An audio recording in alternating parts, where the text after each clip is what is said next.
Good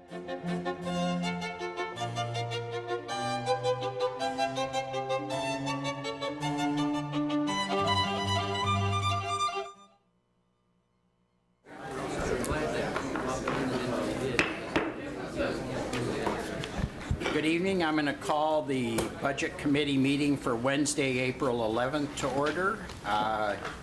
If the City Recorder could please call the roll. Mayor Peterson? Here. Member Bennett? Here. Member Tesler? Absent. Member Nanke? Here. Member Clausen? Here. Member Dickey? Here. Member Thomas? Here. Member Blasey? Here. Member Clem? Here. Member Berger? Here. Member Kylowite? Here. Member Bailey? Absent. Member George? Here. Member McEvely? Here. Member Strozit? Here. Member Motley? Here. Member Williams? Here. Member Pruitt? Here. All right. Thank you very much. Will you please join me in the Pledge of Allegiance? I pledge allegiance to the flag of the United States of America and to the republic for which it stands, one nation, under God, indivisible, with liberty and justice for all.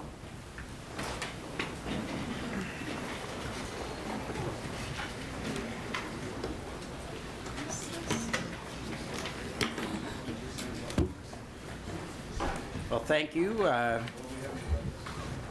We'll get underway. Member Nanke, could I have a motion on the minutes?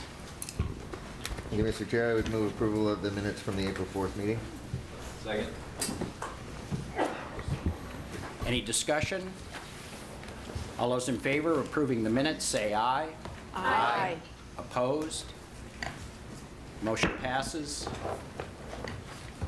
Ms. Neville, correspondence. Thank you. Good evening, Mr. Chair and Budget Committee members. I'm Deborah Neville, the city's budget officer, and I'm here to review the correspondence this evening as well as to go out your handout materials. We received numerous emails this year, was our form of receiving correspondence. And to summarize, I've grouped the correspondence into several types of correspondence that had a common theme. The correspondence is identified on the agenda as well as the additions agenda because we were receiving correspondence all day long, and we have more that we will be bringing back to you next week as well. So there were 10 emails opposing cuts to the West Salem Library. Those individuals or people, groups included Joan Erickson, Michael Roth, Roger and Carolyn Trygstad, Christy Van Cleek, Jennifer Cook, Diane Watney, David Cook, Dana and Doug Barraclough, Joanne Abshire, and Mike Smith. And I apologize if I pronounced anyone's name incorrectly. There were 3 emails opposing cuts to the library system. Those people included David and Bonnie O'Connell, Carol Orloff, and Sylvia Strad. We received 1 email supporting library services in general from Layla Jackson. 1 email discussed the importance of the library to the community from Liz Toy. 1 email was suggesting that we increase the general fund support for street maintenance by $500,000 to the $1 million that we had last year. As you know, we've cut that to $500,000. That email came from Laura Million. Laura Million also submitted a question asking why the franchise fee in the water and sewer budget expense side was not the same as shown in the revenue side for the water and sewer franchise fee, and that will be addressed in an errata sheet that I will be presenting momentarily. Then we received, lastly, 1 email from Joan Lloyd opposing the airport expansion. Moving on to handout material then, that's item 5. 5A on your primary agenda is your Budget Committee roster. This includes our newest members' contact, telephone number, and email address. We also have for information available to you a response from the Public Works Department, who made a presentation last week and have provided follow-up to the questions that were brought forth last week. The next item of handout material, 5C, is in your on your additions packet, and it's toward the back of that collection there. What we do every year when we're combing through the budget after we've printed it, we inevitably come along some Scrivener errors that have been made. And we are bringing the important ones to you today, just to point, so that you are working with the correct numbers and numbers that make sense. So we have several Scrivener corrections we would like you to approve or accept. And then I have one action I would like to recommend that you take. The Scrivener errors are identified on page 1 of that report. It's item 5C once again. And it's a matter of clarifying some terminology in the budget.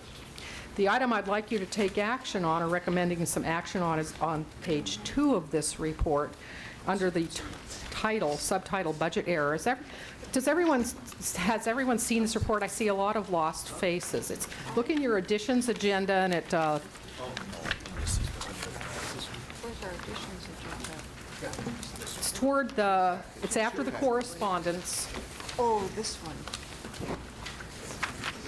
Thanks. I'll give it a moment until I see the paper shuffling subside.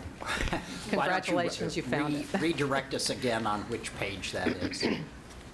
Well, it's item 5C. Page 1 contains the Scrivener error corrections. And you don't need a motion on that. No, I'm suggesting that you accept those corrections. Okay. But I'd like, for certain, like a motion on the second item, which is the budget error. And this goes back to what the first item, one of the correspondence items, in that we want to match the franchise fee expense that appears in the water and sewer fund to the anticipated revenue in the general fund. We rely on the COSA for setting those, and the COSA stands for Cost of Service Analysis, and it is constantly updated. Unfortunately, we were not working from the same update at the time we were printing the budget. Therefore, staff is recommending that the water and sewer franchise fee revenue, as shown in the general fund, be reduced by $14,770. This will ensure then that the expense in water and sewer and the revenue in general fund is identical. The fallout will be that we will need to reduce the unappropriated ending balance in the general fund by that same amount. Okay, and this, for those of you tracking this, this was Laura Million's That's correct. email. Correct. Thank you. So, looking for a motion to Yes. accept that? I'd move that we accept staff recommendation on 5C to accept this corrections to Scrivener's error and the general fund correction. Second. Second by Nanki. Any discussion? Member Clem. Just a question, under what fund, is this water and sewer fund? Under the water and sewer fund tab? I just want to make sure I Yes, get it the, would be, the expense side is on the water and sewer fund tab. which is, I didn't write down a page number on that. There is a tab called Water and Sewer Fund, and it's in the Operations Division. okay. It's towards the back of your book. It's book 2, so it's going to be midway and beyond through your book.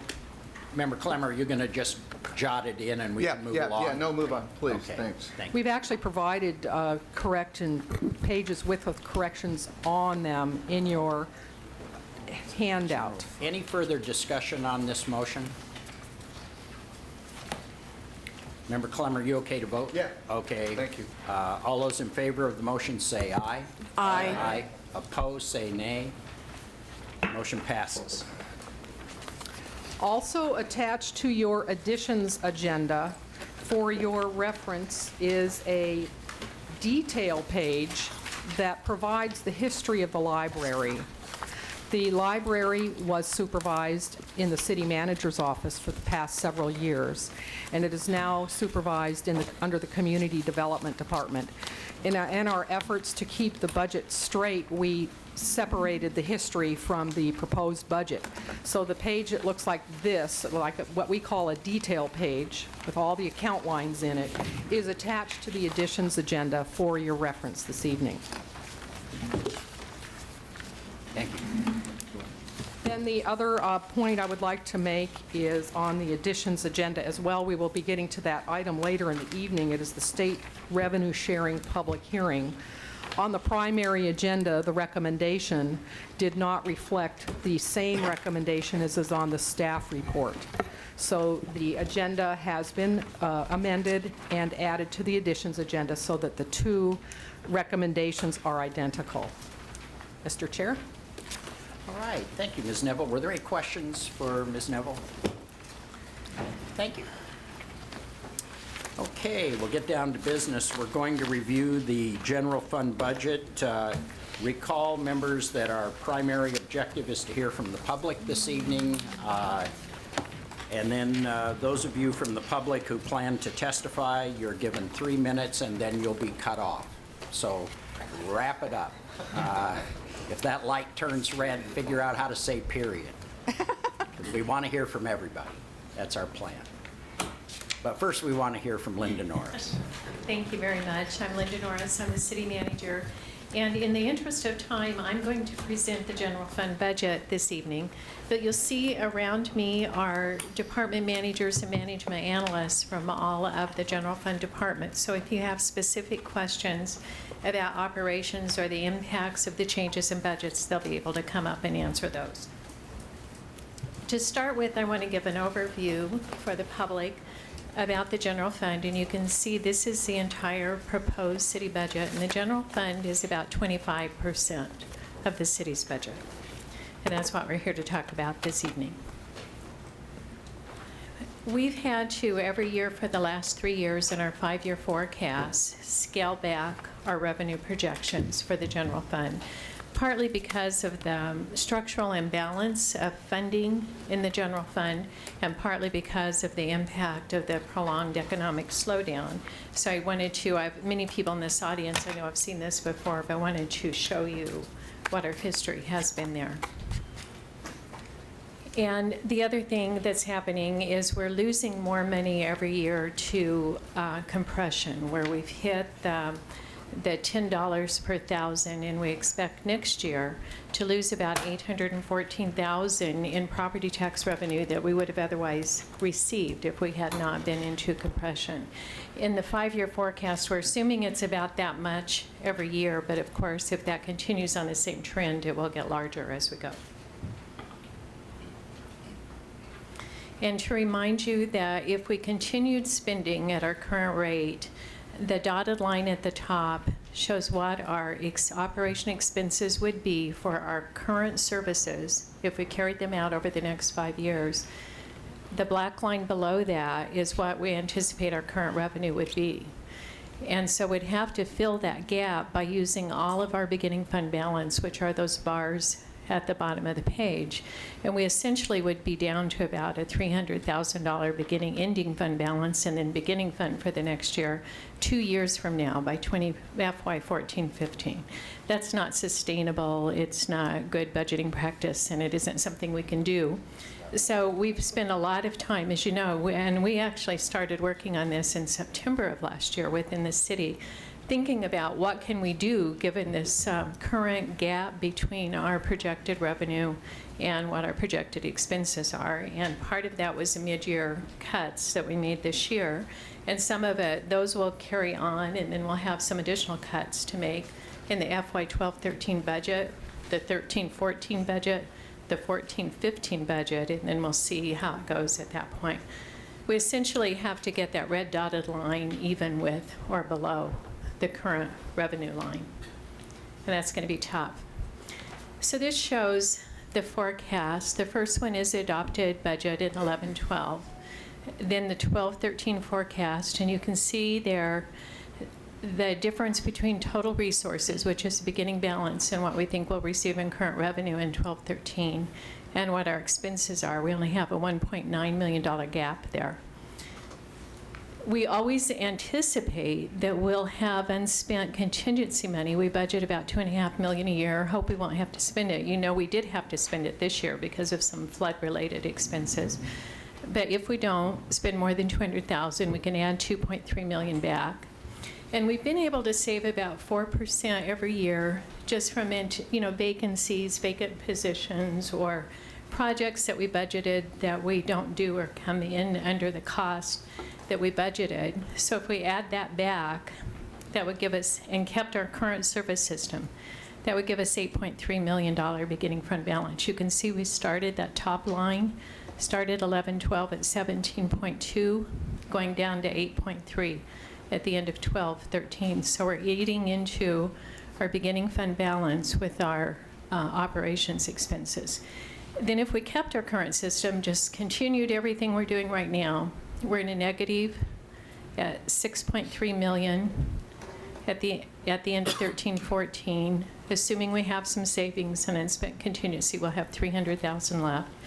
And then in 14-15, at the end of that year, we'd expect to be about $10 million in a deficit, which we can't do. And that's why we're making these cuts. They're difficult cuts. They're difficult for the organization. They're difficult for the community, but they're not as difficult as being $10 million in a deficit.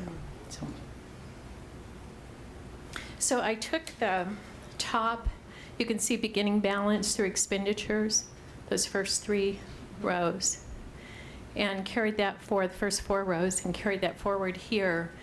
And then what we've done with our updated forecast, with the cuts we're making now, how that picture changes. And you can see the expenditure line, what it would have been with our current service system is highlighted in the yellowish color. And then with our revised, what we've changed. So in 12-13, with our proposed service reductions, our expenditures would be about $103 million instead of 107. They have to stay at about 103 million, 103.4 in 13-14. Without these cuts, it would have been at 111. And then 103.2 in 14-15. And it would have been 114. Now, it's going to be very difficult to keep our operation expenses flat for this period of time. But that's what we're going to need to do to get our costs in line with our expectations about current revenue.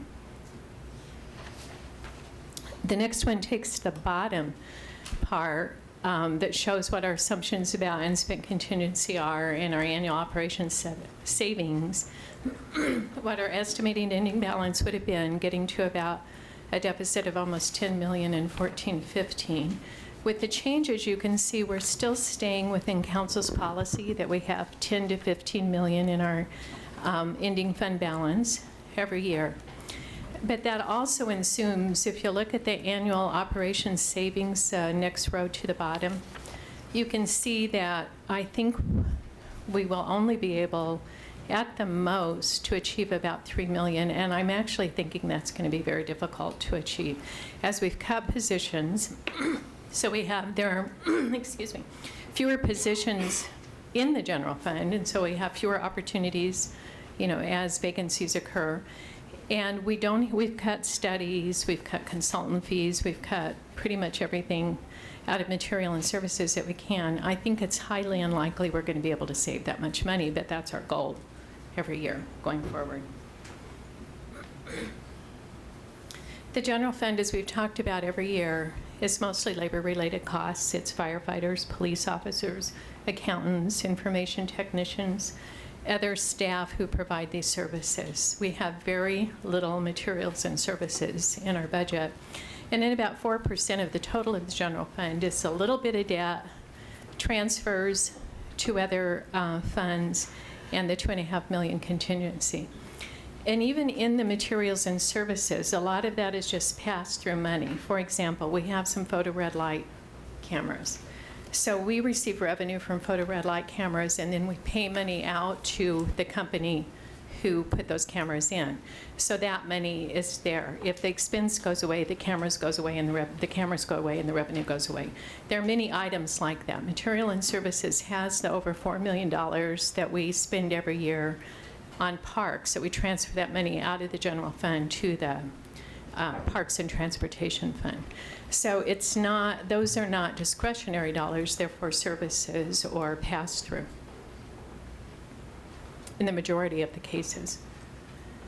So when we prepared our budget, we used the same guidelines that we use for the full budget, but then added for the general fund to reduce our operating costs over 3 years to get in closer alignment with our revenue projections.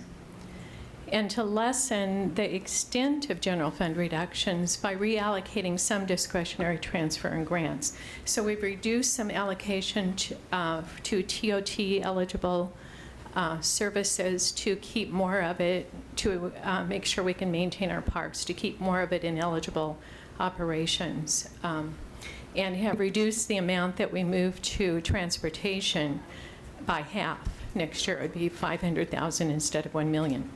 Otherwise, we would have had to have deeper cuts in the general fund. So here are our proposed budgets. City Manager's Office, we've gone from 10 to 9 positions, so dropped 1. That's City Manager Budget Office, Human Rights and Relations. And you can see the adopted FY 11-12 budget and what we're recommending for 12-13. And rather than keeping that position, we're going to rely on seasonal hires for legislative support. The legislature work is pretty intensive, and it starts in the fall and then goes through next summer, generally. And we have been and will continue to share a public information position with Public Works, so we have one person who works part-time in both areas. And then we'll have to forgo the additional research and analysis and management support that we would have with that position. In administrative services, we're dropping 2 positions and are going to a treasury investment service, and I'll talk about that in a minute. But you can see, again, the budget before and after. In Treasury, we're eliminating 2 positions, a manager and a supervisor, restructuring duties, and then outsourcing some of our investment advisory services for the city's investment portfolio. We are implementing e-payments citywide, and that'll be a good additional benefit for the community. In municipal court, we are adding, taking the parking citation process out of the parking fund and moving that under the jurisdiction of the municipal court. We're also adding an online payment option for all defendants and improving our electronic filing capability.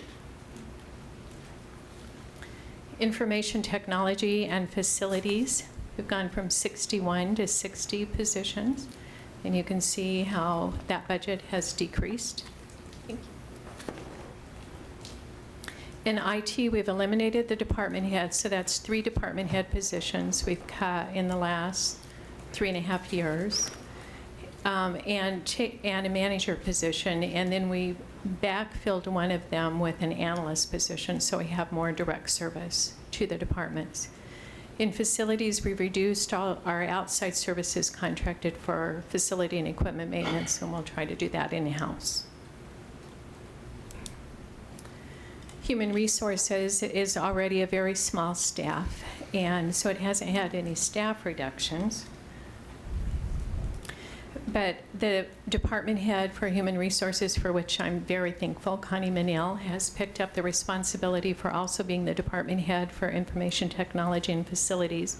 I think almost every department head has about double the workload that they had before the recession started.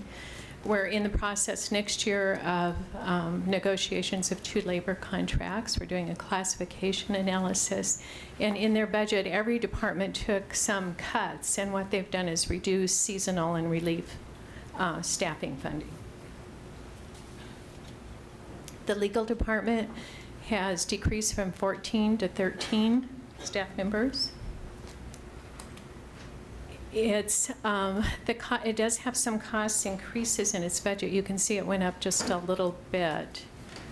And that's because we're going to an improved records retention system that we need for the city, and a new case management software system that'll integrate with the court, which will actually be some labor savings for the attorneys and the paralegals. Community development, which is planning, neighborhood enhancement, and then is another example of a department taking on more work, and I appreciate Vicki Woods for doing this. The library is also now in that department. This department has taken a pretty significant reduction. It went from 83.85 positions to 75.05. And you can see the dollar amount is pretty significant. And I'm just going to hit the highlights of the reduction.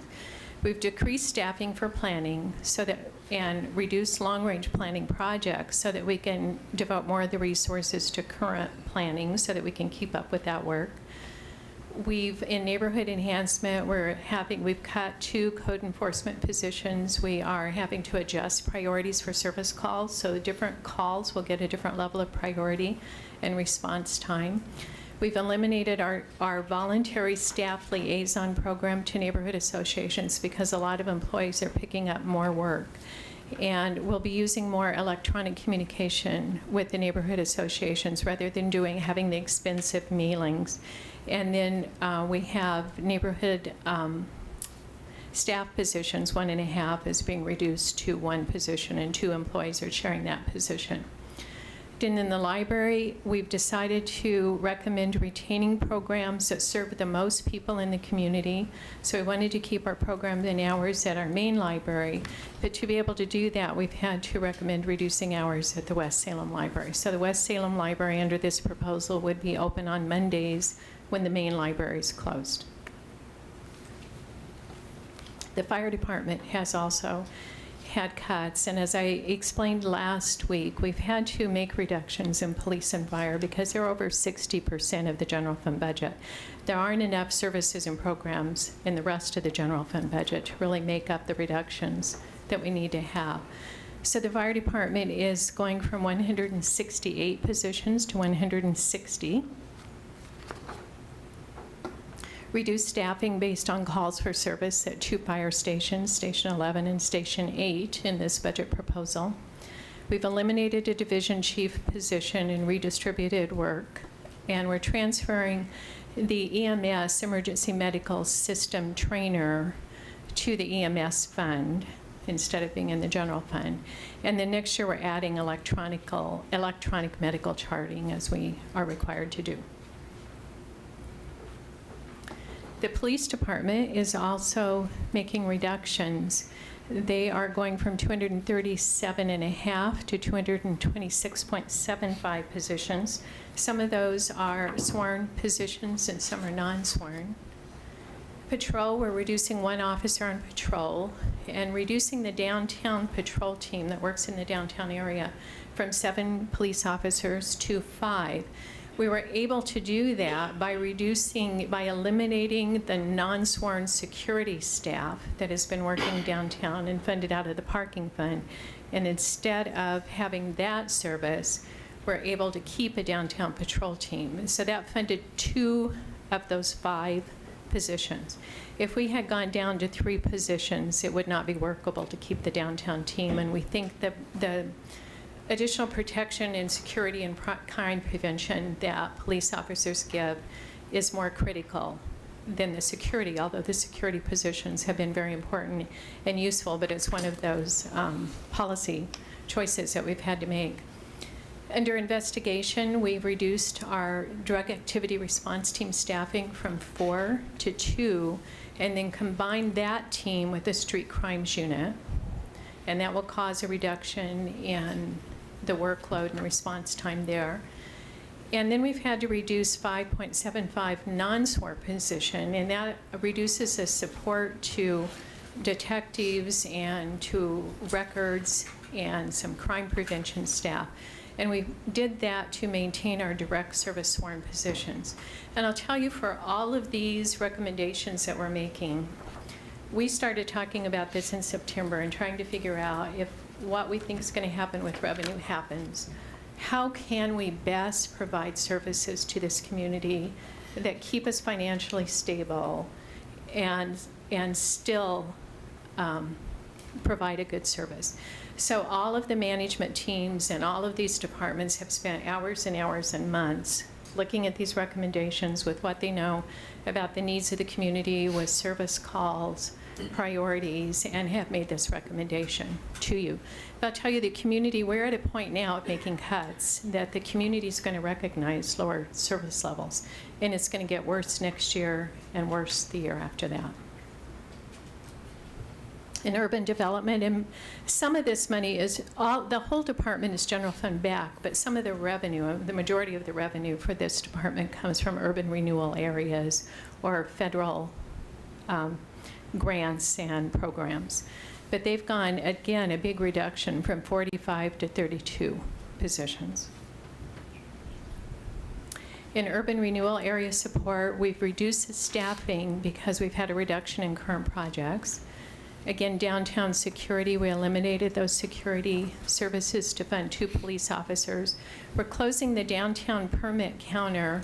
As I mentioned earlier, parking citations are going under the jurisdiction of municipal court, and parking permit activity will go up to the 3rd floor of the Civic Center to our permit activity counter. And then we'll be closing that front counter downtown. We've eliminated our single-family rehab program because of decreased federal funding. So this summarizes all of the position change. You can see we're going from 681, a little over 681 positions this year to 639 next year. The difference is a reduction of almost 9 positions. And then people always want to know how many people are getting laid off. Some of those are part-time positions and some full-time, but for a person, it's a whole person. And so I wanted to let you know that 22 of those are resulting in layoffs. And we always hope that we'll be able to find and really work hard to find another position at the city for people who are in that position, or another position in another organization. And we've had very good success with that over the last couple of years. But as we look at trying to keep our costs at about $103 million, that means that any increase in health insurance costs and PERS costs will have another big increase in 13-14 and another one in 15-16. Labor rates, fuel costs, material costs is going to have to translate into a reduction unless we have additional revenue, because we have to stay financially stable. So my concluding comments are that we're looking at 3 years of keeping our operation costs flat. The projected revenue is based on our forecast. We never know for any given fiscal year what our actual revenue is going to be until we're at about this point in the year, until we're about at the 4th quarter. We don't start receiving big revenue payments until November. So we watch that very closely, and as we were watching it this year through the fall, we realized that it was going to come in lower than we had budgeted, and that we needed to make some mid-year adjustments to make sure we weren't eating even more quickly into our beginning fund balance. Next year may be the same. If we experience the same revenue loss that we did this year, we may have to do additional mid-year reductions next year. And I do want to say also in closing that I appreciate so much the hard work of all of the managers, management analysts, supervisors in the city. They've done just a tremendous job of stepping back from, none of us want to cut anything, and have stepped back to really think about their responsibilities to the community and how to make the best recommendations going forward. So I appreciate all that, and also council's leadership and the budget committee as we've talked about these issues and thinking how we're going to respond. And the general fund has challenges, as you've seen. Building and safety has challenges primarily related to the economic slowdown. Other funds are in good shape, difficult times ahead, but still in good shape. But as a city, we're continuing to move forward. We're going to continue to do good things for this community. We have employees who are just wonderful at their jobs, and everyone's going to continue to do a good job, but we still have to meet our financial obligations as we go forward. Thank you. Thank you, Ms. Norris. And with your permission and the Budget Committee's permission, I'll just start in with public comment. We have quite a list, and then we can ask Ms. Norris questions, because I'm sure you all have them. All right. I'll call your names again. 3 minutes. The orange light means you have a minute left. The red light means stop now. I don't want to have to argue with anybody about stopping. Just with some self-discipline, stop, because there's enough people will need to move through this fairly expeditiously. So I'll call a couple of people up, Myron Harms and Heather Swanson. And if you would introduce yourself, give us your ward, your organization, and it also helps, I think, at the beginning to let us know what the issue is you'll be speaking to. I think it orients us, so. Mr. Harms? Okay. I'm Myron Harms. I want to speak on behalf of the library, specifically West Salem Library. First of all, I don't envy any of you trying to figure out how to get a budget under control here. You have my sympathy on that. The thing we must be sure, though, is that we have moved forward and that we have services, that we have a plan, a goal. So the services, this brings me to the Mr. Harms, could library, you pull that mic up to your mouth a little? particularly West Salem Library. We've heard, or will hear, probably reports of how much it costs per book to check out from West Salem versus Maine. We don't know how they arrive at this. They don't tell us what expenses they put in this. So what I thought I would do is, if I read correctly, Maine's budget for last year was $4,367,000.60. Is this correct? Got this from the internet. Is that correct? We'll assume it is as you go forward. Go ahead, yeah, we'll just. All right. And open 2,708 hours per the year gives us a cost of $1,500 per hour that the doors are open. Okay?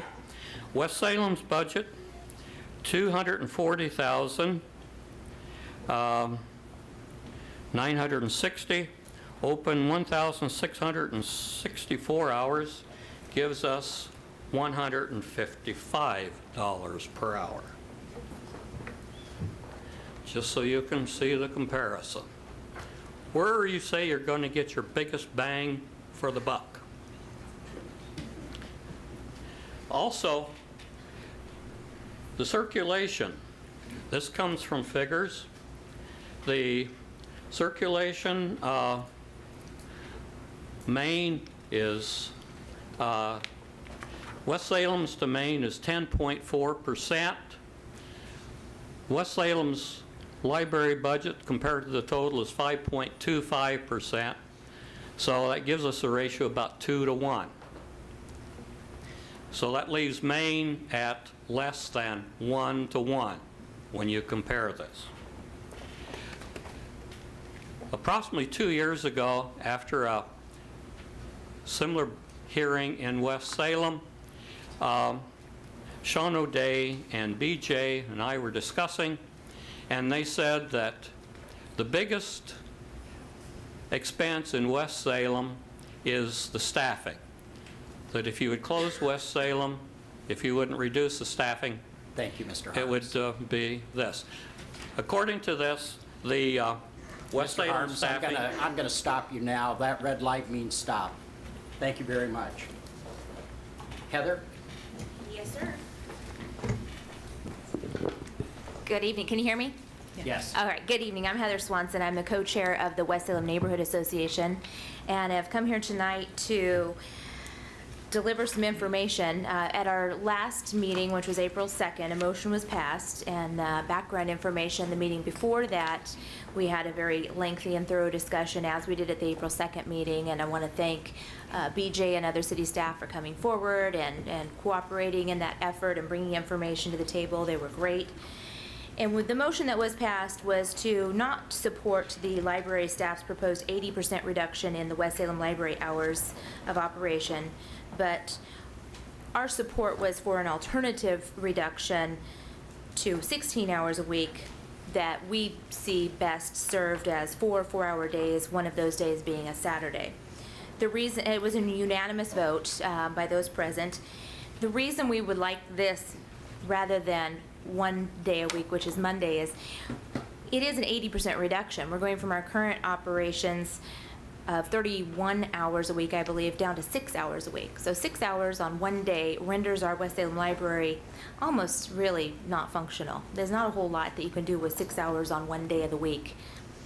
One of the reasons why we felt this was so important is that the West Salem Library is a valuable resource to West Salem, not only because we're a sixth of the city's population, but because a lot of West Salem that is located near the library is youth, seniors, and a great deal of concentrated pedestrian dwellings. There's a lot of apartments and senior housing, and a lot of those people do walk to that West Salem Library. So for them to find the transportation to get over to the main branch as an alternative to the West Salem branch is not really as easy as it might seem.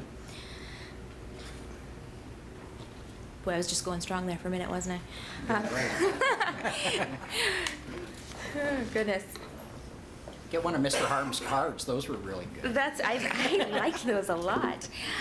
So the other point that I wanted to make is West Salem, well, I'll speak as myself, citizen Swanson. I understand and respect the city's being diligent about balancing the budget and moving forward. From the feedback I received from a lot of West Salem citizens is we support those efforts, but the purview over there is that we're essentially losing a fire station, losing police services when we already are only dedicated one police officer at any given time. It doesn't look like our pools may ever open up again, and now we're going to essentially lose our library. So I know that we are going to see some effects of this budget situation, but it feels like it's cutting very deep over in West Salem, and that's who I represent. So. Great. Thank you, Heather. I forgot to ask, and I apologize. Did any of you have any questions for Mr. Harms or Heather? Okay, thank you very much. Barbara Dow and Charlie Acard. There you go. I'm Barbara Dow. I live in West Salem. I've lived there about 1 year. I moved down to support my mom, who's 90 now, and she's lived in Salem for over 60 years. I just have 3 things to say about the library. First is my mom's comment, her first comment. That library is always busy. There's always a lot of kids there. My second comment is I go there mostly to get the large print books for her. I know there's a good selection in the main library, but there's a pretty good selection at the West Salem Library also. While I was waiting for this meeting to start, I was thinking that the 2 groups, kids, or those that are especially in grade school or high school age, and seniors, are those that are going to have the hardest time finding a ride over the bridge to go to the big library, or are least likely to have a car available for that trip. Thank you very much. Thank you.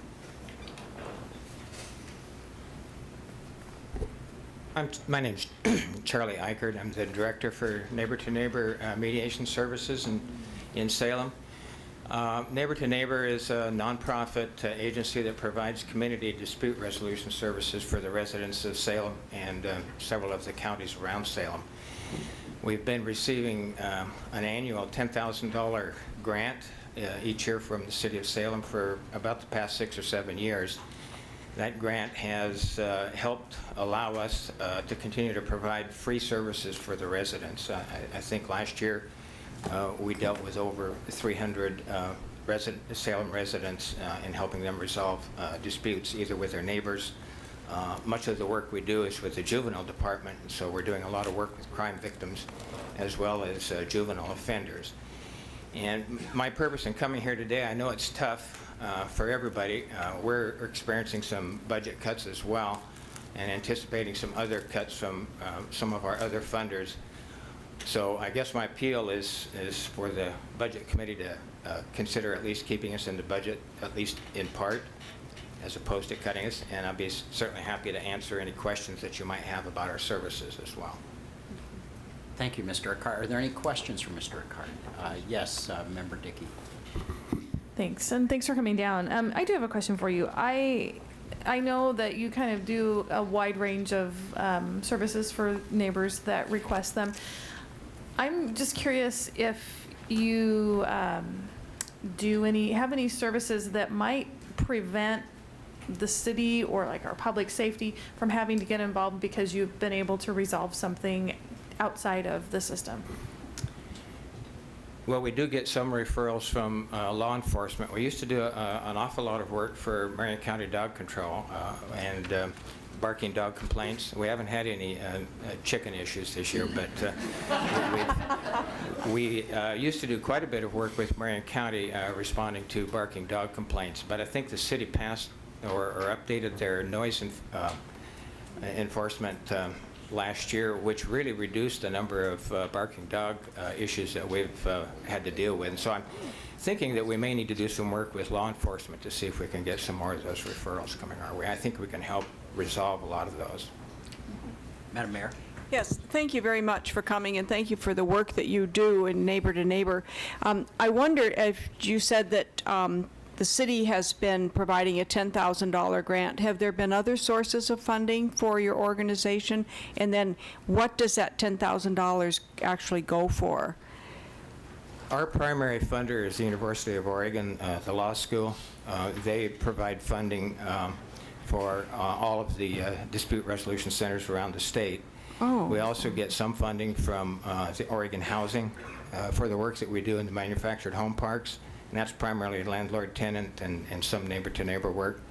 And we're receiving a small grant from Marion County Dog Control for the work that we do for them. And we do get some donations, and we do bring in some revenues for some of the training that we put on. I see. And the funding that you receive goes for, do you have like paid staff? Yes. Or do you, We're providing services now in 3 counties, so our paid staff is 2 full-time equivalents. Prior to the time that we took on Benton and Lynn counties, we had 1 full-time equivalent staff, and that's where most of the expenditures go, are staff wages, and we don't provide any benefits. I see. And do some of the other cities also provide grants? We are getting some funding from the Benton County Juvenile Department, as well as some of the small claims court in Benton and Lynn counties. Those are primarily utilized for the full-time person that we have on staff down there. That's just about a break even. I see. But that's Benton County and Lynn County, Yes. did you say? Okay. Mm-hmm. Thank you very much. Okay, thank you. I have one other, but no support from Corvallis, Albany, Gates, Mill City, Staten. Are they contributing? Not at this point. We've been, since we took over providing services in Benton and Lynn counties, we've been working to try and redevelop some funding sources down there. They had a nonprofit that was providing services down there, but they ended up going out of business. So we've fairly recently taken over. And none of the other communities around the Salem area are providing funding. So Do you have requests into them, though, during the budget cycle? we have, yes. Great. Thank you. Thank you. Any other questions? Sorry. Thomas Smith and Jacqueline Schindel.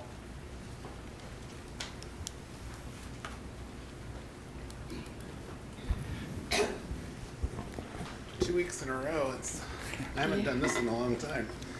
Good evening, Thomas Smith, Ward 6, and I'm here to speak on neighborhood services. I have been a neighborhood chair of the Nesca neighborhood for 12 years and member of this budget committee for 6 years previously. And I've seen the budgets go up and down, and I don't think I've seen cuts this bad since I moved here. Neighborhood services in the proposed budget is losing the liaison program, which to many neighborhoods is very important. That's the only way that they get updated city information other than their city councilor. All of our mailing services is being eliminated. Printing services is being eliminated. That doesn't mean that we're still not going to produce a newsletter, our monthly agendas. Minutes have to be recorded and then sent out with those.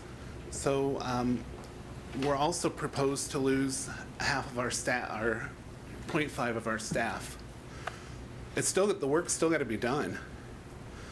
I don't see how we can lose them on top of everything else that we're losing in this budget. So I urge you, if you can find it, and I know it's going to be tough to replace the half FTE into the budget for neighborhood services.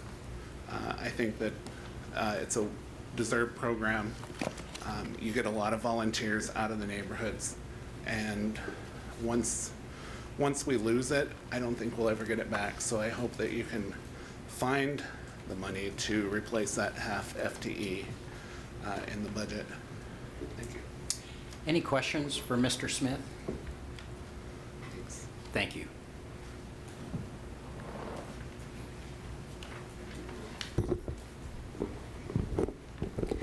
Good evening. I'm Jacqueline Schindel, and I'm here tonight as representing the Friends of the Salem Public Library, of which I am the Friends. Thank you very, very much for giving us a chance to testify. I'd like to take this opportunity to express our profound gratitude to our city manager and our library director for their extremely sensitive handling of the library budget, and I would like to request its adoption as written for the library portion. All departments have to face cuts, and the library is not exempt. Yet we as a board believe that a library well-funded is as important as a great police and fire department. In addition to the usual usage, libraries are safe havens, complement the schools, provides internet connections to those seeking jobs, provide a comfortable environment to learn to read, provide meeting places for clubs and organizations, and give countless hours of entertainment to those whose life needs a little education or cheer. It can give wings to the ill and allow them to soar. But we must be realistic. So we have to address the elephant in the room, which is the reduction of hours for the West Salem Library. One thing we have to realize, it is a branch. Sometimes a great sacrifice is necessary for the good of the whole. By reducing the West Salem hours, most of the goods and services that the public expects for a library will remain in place.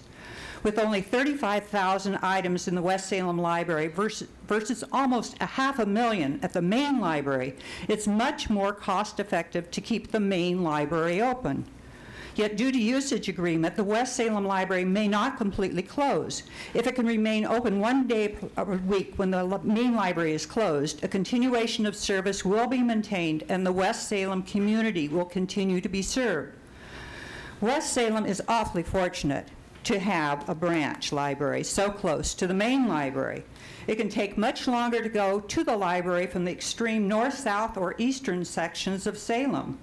The additional 10 to 15 minutes to go to the main library from West Salem is not a great hardship. The Friends of the Salem Public Library is committed to do whatever we may to help our library. Within our mandates, we will continue to raise monies necessary for those programs and supplies which we believe help make the Salem Public Library the great library it is. And please support us by coming to our book sale this Friday, Saturday, and Sunday.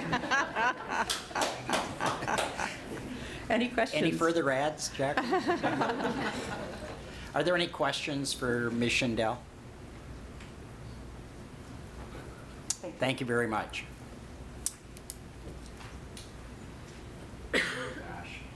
Oh, Patty Tipton and Bob Entremont.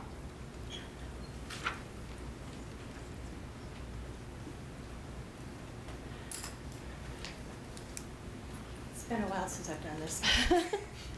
My name is Patty Tipton. I live at 3240 Hamel Street Northeast, and I'm also the chair of Lansing Neighborhood Association, and have been chair for several years. When I read the part that you would be losing Howard, it broke my heart because we've had Howard for a number of years, and we've gotten used to his presence at our monthly meetings. He answers a lot of questions from our neighborhood, and he also goes back and get answers to other questions that he can or not answer at that time. We depend on him 100%, and we would not want to lose him. This year, we sent out our annual letter, and I actually wrote an article about Howard and how important he is to us. And I'd like to read you the first paragraph of that article, if that's okay. Lansing wants to highlight the important part Howard Biscuit plays in our neighborhood association.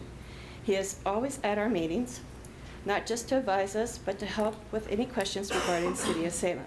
He has also helped us write grants so that we can plant trees in the park, get out and get other things, like the fence and the park bench. Howard also shows up for Make a Difference Day event. He brings donuts and helps with the paperwork with the volunteers and the planting. I couldn't have done these things without him. So that's what I wanted to say, was that we really need Howard. And if there's any problems during the time that we're not meeting, they email us, and if anybody emails me, I can always forward the email to Howard, and he responds, or he finds someone who can help the people. Thanks, Patty. Are there any questions for Ms. Tipton? Councilor Clem? Yes, thank you, Mr. Chair. Patty, thanks for coming down. The Lansing neighborhood is different. Yes. Yeah, what has happened in the last couple of years with Howard's help, and just overall, it just looks different and vibrant, and I remember it from years ago, and it was a nice little neighborhood, but what is Howard, what have you all been able to achieve with the partnerships that you have there in Lansing? Well, 4 or 5 years ago, we started working on Eastgate Basin Park, which is Hawthorne and Silverton Road. And when you drive down Hawthorne, you can see it when you drive down there. It's a small park. It's not very big, but it's well used by the neighborhood. Initially, we put in a new playground equipment, and then the last few years, we put in a fence and a park bench. And this year, we hope to put a street light in to protect the equipment and the playground equipment that we already have. So far, we have planted almost 80 trees. And this year, we are replanting some trees that didn't quite make it. We have been working very hard on this through grant money and so forth. I've contacted Solve, Hands On, and also, normal newspapers and so forth. We started out with a handful of volunteers to come out every year on Make a Difference Day to do this. Last year, we had 60 show up. And I can't say that I was totally surprised. And the park guy couldn't believe how many people were out there just planting trees. So there is and we have a lot of people that are willing to call cold reinforcement. Nelson, he's our favorite code enforcement person.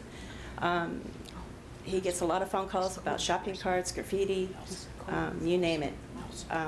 There's a lot of people out there in the neighborhood who are keeping an eye open for each other. Thank you. Member Tessler? Thank you. Thanks for coming down. It's a pleasure to see you again. Can you please tell us who Howard is? I know who Howard is, but who is Howard? So tell us who Howard is. Can I read the rest of the article? Well, I mean, who is he? He's the city liaison, correct? Yeah. Okay. I don't think people understand his role to the neighborhood association. So he's the city liaison from the city of Salem, and he attends all your neighborhood meetings, and that's why you just don't want to see that program go away. No, is that correct? Can't afford to lose him. Okay. I just think there were people who didn't understand who Howard was, so I was just giving clarification. I want to underscore that, too. Up until the recent redistricting, Lansing was in my ward, and Howard is a remarkable Howard is cool. He's a great information source. I was pleased with all the neighborhood liaisons I had in the 5 or 6 neighborhoods I represented, and Howard was really a special. He has a great smile. Talk him into moving to Lansing and coming to your meetings, Anyway, that's all. Thank you. Thank you, Patty. Thank you. Patty, Mr. Andrew? Chair? Oops, did I lose? Oh, I'm sorry. Member Strozen here has a... I really just wanted to clarify, Patty. Howard is not your neighborhood staff person, support person. He is a management volunteer from the city liaison. Is that correct? I'm not sure, but okay, whatever they say. They know more than I do. I just don't want to lose them. Okay.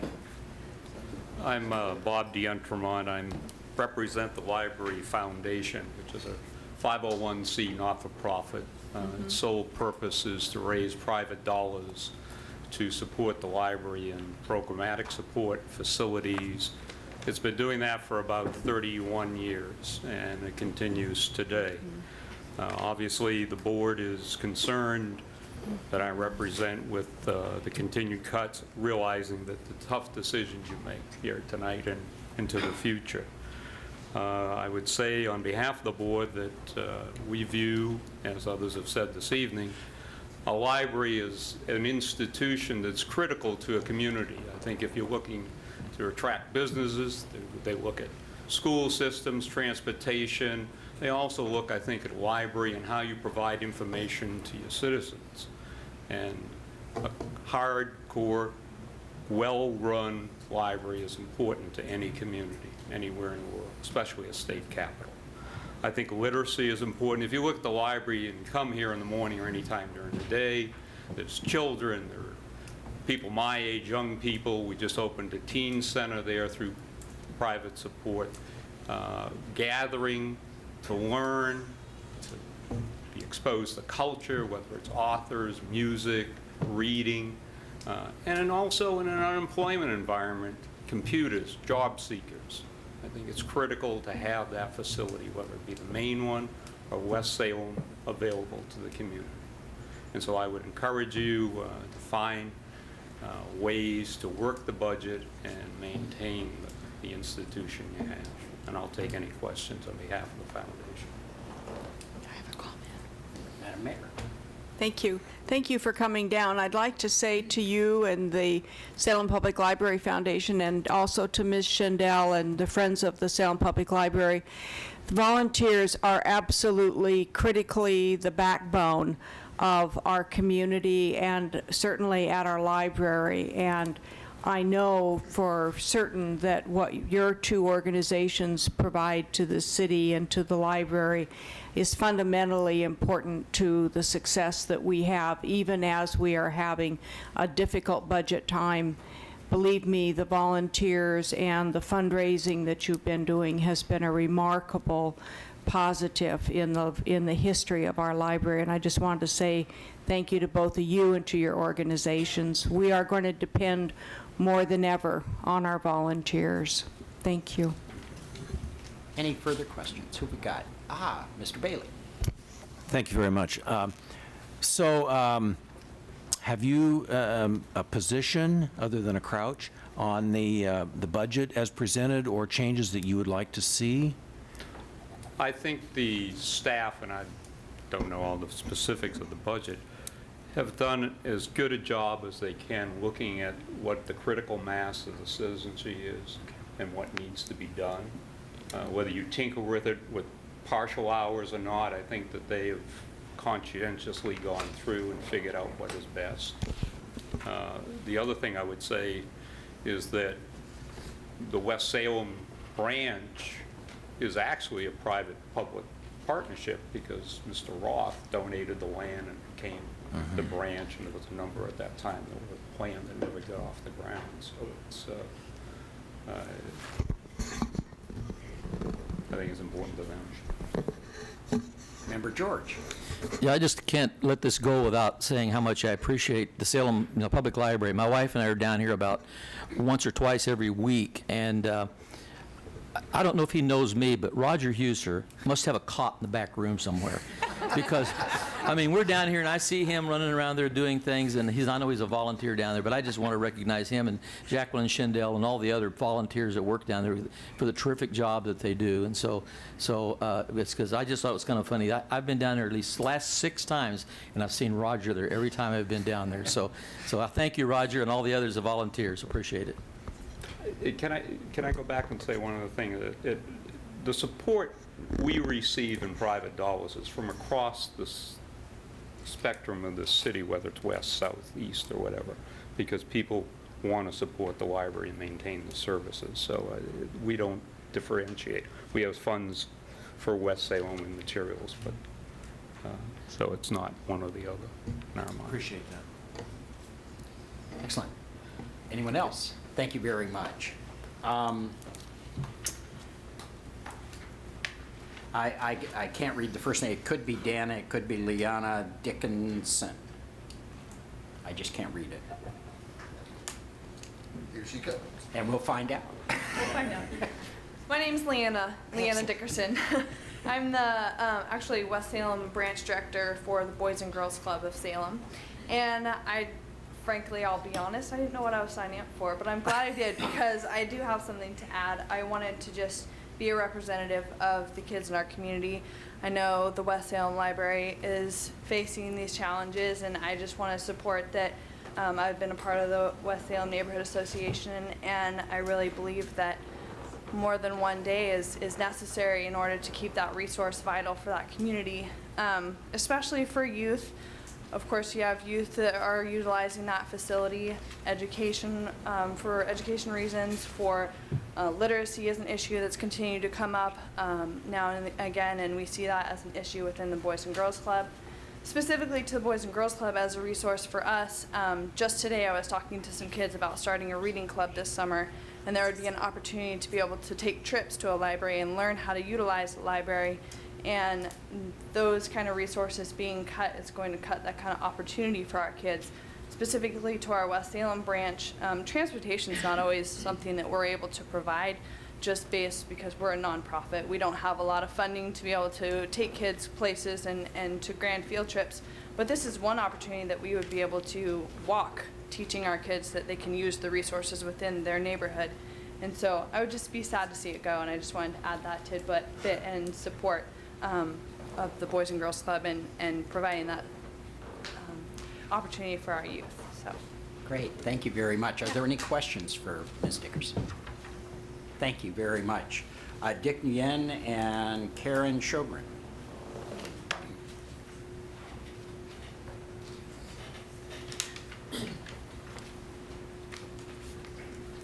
Is Dick here? There he is. Sorry.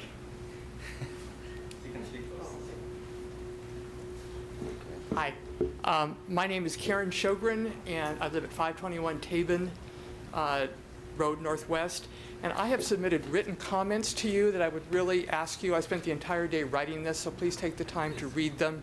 I can't possibly cover this in 3 minutes. I've lived in West Salem for 20 years. I've lived in my present neighborhood for 10 years, and I'm very close to the West Salem Library. I know my community well. I know that many of the people who currently use that library will not be able to access the main library. I'm concerned particularly about youth, senior citizens, none of whom I dragged down here because I didn't think that was appropriate. I didn't have them sign a petition because they didn't want to bother them, but they are there. They're at Pioneer Village. They're in the other apartments in the area. And also low-income people who don't have a car. You think, those of you who do have those amenities, it's easy to get in a car and drive down to the main library and check out materials, but for many people in that community, they don't have a car, they can't afford a car, or they prefer to walk. I mean, it's a wonderful neighborhood right now to be able to walk to Ross, the post office, and so forth. I support Heather basically in her comments. I want you to know that's because I only have a few minutes to talk. One thing I want to say, I've done the census in 2000 and 2010, particularly for West Salem, and there's been tremendous growth in our community. And with growth of both businesses, high-end residences, and high-density apartments comes increased property taxes to the city. And for that reason, I think it's unfair to cut our library, the West Salem branch, by 80% and not cut the hours at the main library. And I hate to be in a food fight with the main library because I love libraries. I want everybody to understand that. I have made a specific recommendation here as to how I would cut the hours at the main library. They're the hours that are least used, and I know that because I've worked as a petitioner in front of that library for 10 years. And I can tell you when I want to fold up my chair and leave because there aren't that many people coming through the library. One thing I want to mention in terms of statistics, and I wish the first gentleman had a little bit more time to talk to you, because I hope you'll submit some written comments because I'd like to hear what he has to say. But when you talk about the available materials at the main branch and the smaller branch, remember that we can go to the smaller branch and we can request the materials from the main branch, and that saves on gas, it saves on going over there. And for some people, they wouldn't be able to get those materials if they weren't able to do it through the West Salem branch. So it's disingenuous to say we should keep the main library open because they've got all these materials and we only have a few, because we can access those materials. I've got a bunch of other stuff that I said here. The cost of materials is partly because, again, we're ordering those materials from the main branch and they have to come over. Another reason why the materials are cheaper at the main branch is because they're already there, people can go over there and they can check out 10 books at one time. So you're serving one person who's checking out 10 books and comparing that to one person who's checking out 2 books that are available at the West Branch. So you can't really compare costs in that manner. It's not fair. And I outline that in my, Great. my notes. So please take a look at what I've written. I hope you will. Thank you. Member Dickey. I think I'm done.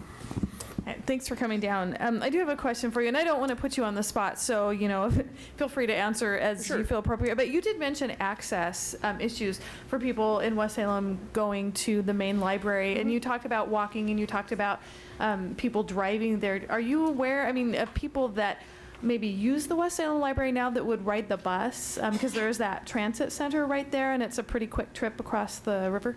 Okay, just bear in mind that I'm talking about, first of all, kids and elderly people. Sometimes the kids come home from school and they go to the library after school is open, I think from 1 to 6 or from 1 to 8. So those kids are going the after school, and they live in the community, so their parents will say, okay, it's okay for you to go to the library and then come home. So that's part of the population we're talking about. The parents don't necessarily want them getting on a city bus after school. School bus brings them home, they go to the library. The other portion of the population are the people with walkers and little motorized, they live at Pioneer Village often. You're aware of that very, very important community near where I live. And I'm thinking of one person in memory of who I am here, who was 87 years old when she passed away. And she had some respiratory ailment, and so she wasn't able to walk very far, but boy, she could make it to that library. And she could walk there, she could check out a book, and she could come home and she could feel independent. She's not going to make it to the downtown library, on a bus, as much as she might like to. So you're going to lose some of your usage if you reduce the hours to 6 hours a week. I'm going along with what the Neighborhood Association has proposed, 4 hours, 4 days a week, and I've proposed how the main library hours could be reduced. I don't know how it pencils out, but in terms of comparable costs. But those are the 2 segments. I can make it to the downtown library. I can walk there if I have to, but I'm not the person I'm concerned about. Thank you. Member Clem. Thank you, Member Bennett. Karen, thanks for coming down. You really have a passion for a number of things, and I think the crosswalks and the medians. Oh, yes. Can you speak to how that's made that whole area much more viable, particularly for folks, even if they drive down, they can, we've got new crosswalks and medians on. Please describe what you see on a daily basis, because I always see you out there. Yeah, I've worked with Dan on getting crosswalks in at key intersections, specifically for the senior people, really visible crosswalks, not just your 2 lines, but broad. If you go over there, you'll see what I'm talking about. And those are used heavily by everybody, including myself, but especially the people who are traveling from Pioneer Village over to Ross, so they can make it safely across with their walkers or, slower walking. And you already have such heavy traffic in that area by vehicles. Buses, the transit area, the buses go through there and they stop right on the corner there, that if we can walk, we're saving everybody. The reduced possibility of accidents by reducing the traffic. So all of us who walk when we could drive are really doing that community a favor, and part of that is walking to the library. It's just one destination. Karen, before you go, just a thought. My ward includes both libraries, and so I really want to be careful as we talk about this, that what we're talking about is a full library, a robust library service that serves the complete community. And that gets me to my question. You've done the census. You know that neighborhood. You know that general vicinity, both where you live, across Wallace. But the walkable area into the library, can you describe that neighborhood? Who lives there? I don't think a lot of people get into that neighborhood from parts of Salem. What's that neighborhood like? Well, okay, I have done the census both in 2000 and 2010 in the immediate neighborhood where I live. We have at least 5, 6, 7 apartment complexes, again, that give you folks some revenue. It's very densely populated. A lot of those people do not have cars, and they choose to live there often, as I've outlined here, because they do have walking access to a grocery store, the post office, the banks, everything they need. And of course, that serves those businesses well to have that walk-in traffic. And I'm thinking specifically of Ross, they get a lot of walk-in traffic. We have a lot of elderly people. We have a large number of Hispanic people and other people who speak other languages rather than English as their first language. We have a lot of low-income people who cannot afford to drive a car. I mean, they just cannot afford a car. I happen to be one of them. I have a 25-year-old car that's just barely hanging on. And if I did not have to drive to work out at Silver Falls, I would probably not own a car. And again, that's a great savings to the community because we don't put another vehicle on the road. At least not that 25-year-old vehicle. Right. Let's see, what else can I tell you? A varying age from very young children to people in their 90s. Yeah. What else can I tell you? You've done well. Thank you very much. Any other questions? Thank you. Okay. Oops, am I missing something here? You see somebody I don't? Nope. Okay. Thank you for the opportunity to speak. Dick? And after Dick is Nick. Good evening. Nick knows who he is, I hope. My name is Dick Nguyen. I'm here to represent the Salem Public Library Advisory Board. In March, at March meeting, we voted to prepare a statement to be presented today, so I'd like to read that, if I may. The Salem Public Library Advisory Board expresses concern regarding the necessity of the proposed reduction in hours at the West Salem Library branch and recommends to the City Council the retention of a level of service to maintain possession of the building and to allow for the eventual restoration of the West Salem operations and funding becomes available. Last week, I happened to be in the library during the day in the morning, so I went up to the children's section and just see what's going on. I was surprised to see so many children went past the story time. That's where the staff member or volunteer reads stories to kids. The room was packed with kids and moms and dad, and especially grandparents. It's really amazing to see at mid-morning and that many adults and kids packing that. And they was enjoying themselves. And that's what the Salem Library is about, is investment in our future, our children. You may have to force some children to go to school, but you shouldn't have to force any of them to go to the library. They want to be there. So, and I walked down to the downstairs, and the computer room was again packed, heavily used, and there's a fair amount of people reading and relaxing and enjoy themselves. And that speaks for viability of the city. So tonight, as you carrying out your difficult duty of balancing the budget, I urge you to keep in mind our investment for the future, our children, and the viability of Salem. Thank you. Thank you. Any questions? Thank you very much. Nick. Hi, I'm Nick Forty, and good evening. Thanks for the opportunity to testify before you. Again, I live in West Salem Neighborhood Association neighborhood, and I'd like to testify in support of retaining or at least not radically reducing the hours at the West Salem Library. And why? First of all, I would point you to the budget document itself, and if you look at the priorities there, I think the library directly supports a livability goal that's been established as a priority for the budget process. But it's much more specific and personal than that, and I'd just like to talk about that a little bit. As many others have talked to, the West Salem Library really is a community hub in West Salem. If you look at where it is, and I mean that from two senses, and the first sense is just the physical, in terms of where it's located, in terms of access, in terms of to the Edgewater District, to the Pioneer Village, the closeness to Ross, to the post office, to the banks, just the location it is. But also, when you go in there, as I do, as my family does, throughout the week, if you look at the energy and the excitement there, and I think that's manifested not just from those using the computers, which are very heavily used, for those looking for jobs, for children there taking their very first lessons in learning how to read and being able to check out books, to those sitting in the chairs reading the latest magazine articles. I think it's a very exciting place to be. And the other thing I would point you to is to look at the intensity of use. And obviously there's a difficulty in making comparisons between the main library and the West Salem Library. But if you look at both the number of hours under which the West Salem Library is open, and if you look at the leasable, the floor area of the West Salem Library, that's a very intensely used facility. And if you look at it just on a multiplicative basis, it's at least 2 times, if not 4 times or more, heavily used than the main library. And I realize it's a difficult comparison to make because you've got administration and other factors in the main library, but there's a huge intensity of use. I think it's manifested in the figures. I also think it's manifested when you actually go over there and look at the anecdotal evidence. So I think in closing, what I'd like to say is part of the reason for libraries is access. And it's access physically, but it's also access to information. I think it's really important to have that access, particularly when you talk about the information age, both for young and old alike. And so I'd really urge your support for retaining those hours, or at least not draconically reducing those as is proposed. Thank you. Any questions for Nick? Thank you very much. And Rebecca Roth.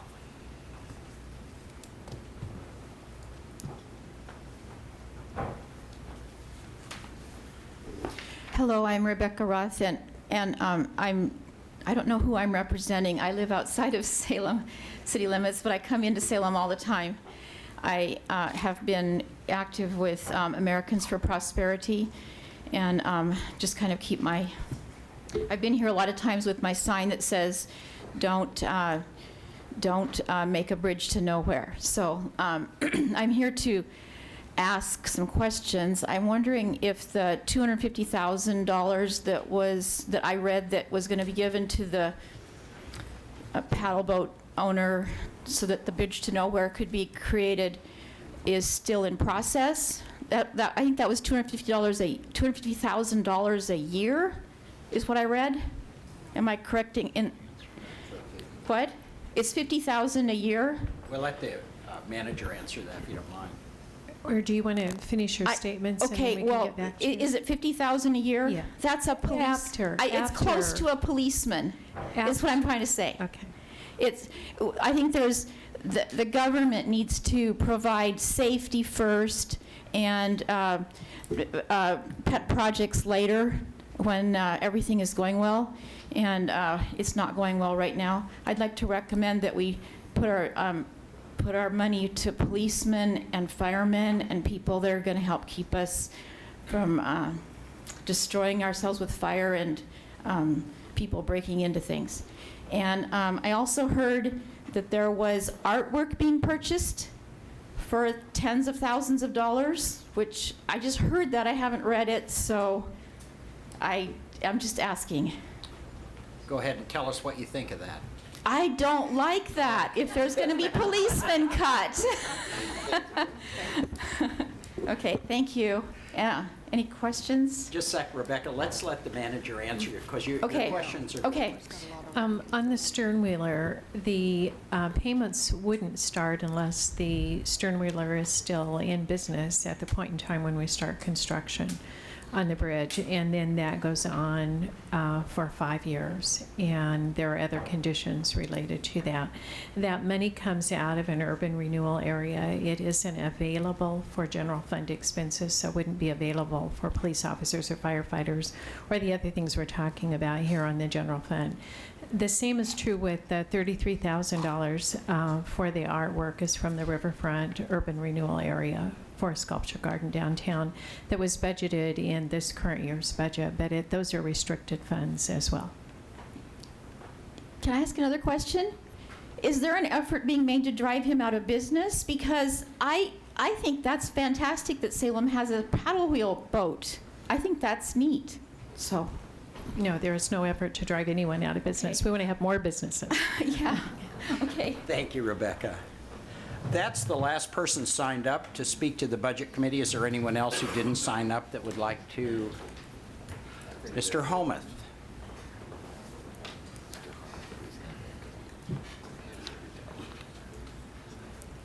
Well, Councilman Bennett and Councilman Clem and members of the Budget Committee, it is my pleasure to be here to offer pro forma testimony. Who are you? My name is Don Homuth. I'm the co-chair of the West Salem Neighborhood Association. I reside in Ward 8. One of the great mistakes that budget makers make a lot of times is they get too comfortable with moving blocks of numbers around on spreadsheets as though that were the only focus that actually mattered. It's exactly the wrong take. I've done public budgets throughout my life. I've seen how that works. The appropriate metric for evaluating the worth of a public budget is the effect it has on people.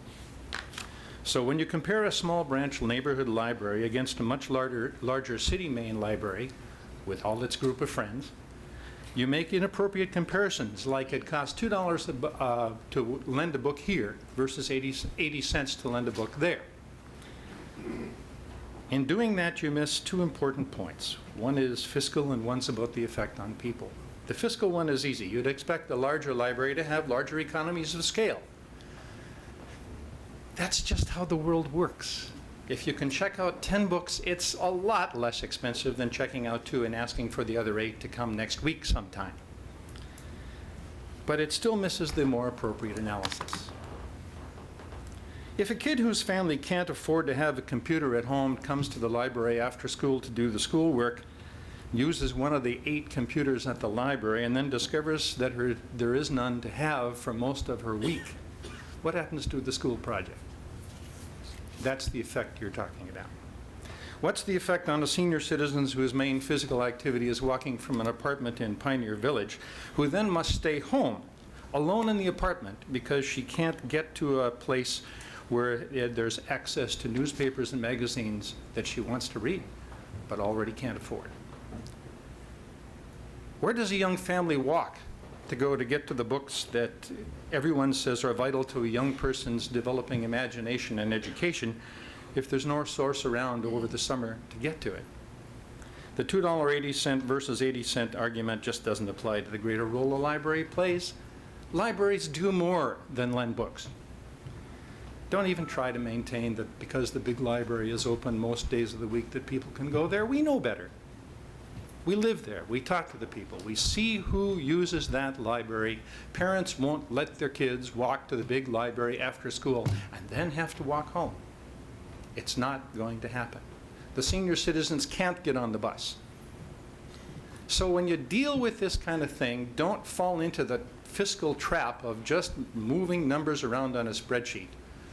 Talk about the people whose lives you're going to affect.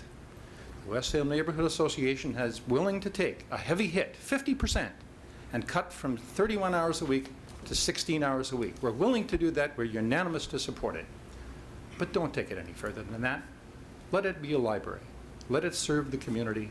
Let it do what it always was from the day that Salem and West Salem decided to merge and that promise was made. Let it be a library. Thank you. Thank you. Any questions for Mr. Homuth? Don, I have one. Just help me out on this. Why am I not surprised? Just help me out on this, because I couldn't agree with you more. But I wonder at times about that family, the kids, the older folks, et cetera, in Northgate, and then the ones over in Elna or in North Lancaster. You know, do you know what I'm saying? What's sad is we don't have a branch in each of our large neighborhood areas that provide the kind of opportunity you're describing. That's the part that breaks my heart, is you all, and I agree with you in relative to the West Salem Library, but what's so sad is you're actually so close compared to that person in Northgate, that person in North Lansing, that person in Elna, the person that lives down by Clawson in Southgate. If we could all have that experience, I think we'd probably all be as excited as you all are about West Salem, which we ought to probably just keep you there because you keep the hope alive, you know, on having a library in each part of our communities. So. And if I was co-chair of Elna, I'd be camped all over your head to try to do exactly what you say. You wear your responsibility hat, and I wear mine, and I take it very seriously. The Neighborhood Association has been very clear that it's willing to go the extra mile to take that 50% hit. It'll support it. It'll also support, as it always has in the past, efforts in other areas of the community too. But if you think your heart breaks because you don't have one, imagine how your heart would break if you had one and lost it. Oh, yeah. Don't lose it. That little branch library has a very big function, and you can't reduce it to numbers on a spreadsheet. You just can't.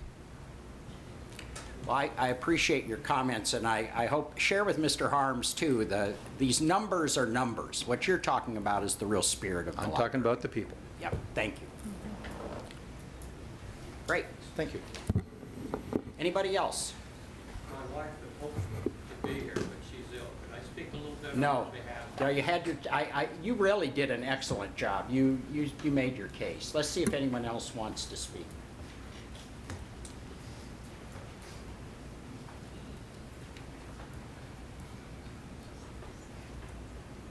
Herman Baco, West Salem Library. Chuck, too bad that we don't have hindsight, you know, to have, when we built this big library here, that maybe we didn't build smaller libraries around the city. But, and too bad we didn't have hindsight at the Kroc Center. When the Kroc Center was built, we ended up closing a couple of pools, Walker and our other downtown pool. But the thing is, we do have a library in West Salem. And Mary Beth Hustle is a wonderful person. She probably saved the life of my children. My children were put in my home 14 years ago. They were taken out of their home, and they weren't reading. One was finishing 3rd grade, and one was finishing 1st grade. They came into my home, and they would go into that library, and they were able to pick up books, and they were able to start growing from there. And I see other children who come into that library and are given attention by these librarians in that small setting. You know, to say that because those other areas don't have what West Salem has, do we take away what West Salem has? I say no. No, you're right. Anybody got any questions? Okay. Anyone else? I think, yeah, there is. Where are they? Okay, great. Thank you very much.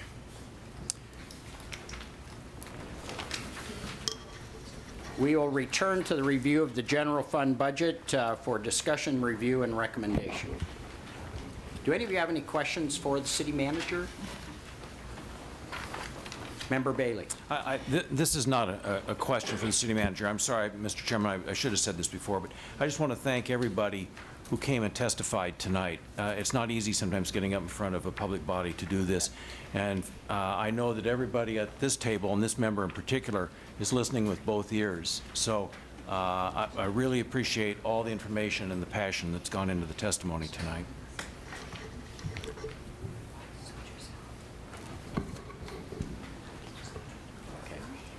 Why don't we take a 5-minute break? That's a wonderful idea. So I can find public works people.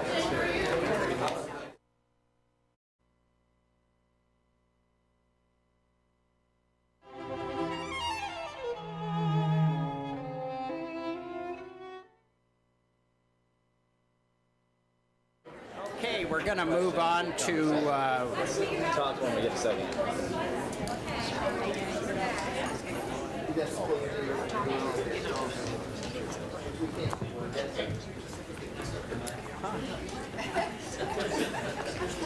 We're going to begin the review of the general fund budget. Are there any questions for the city manager? Member Nanke. Thank you, Mr. Chair. In one of the original slides, it showed the $2.3 or $2.4 million contingency. Yes.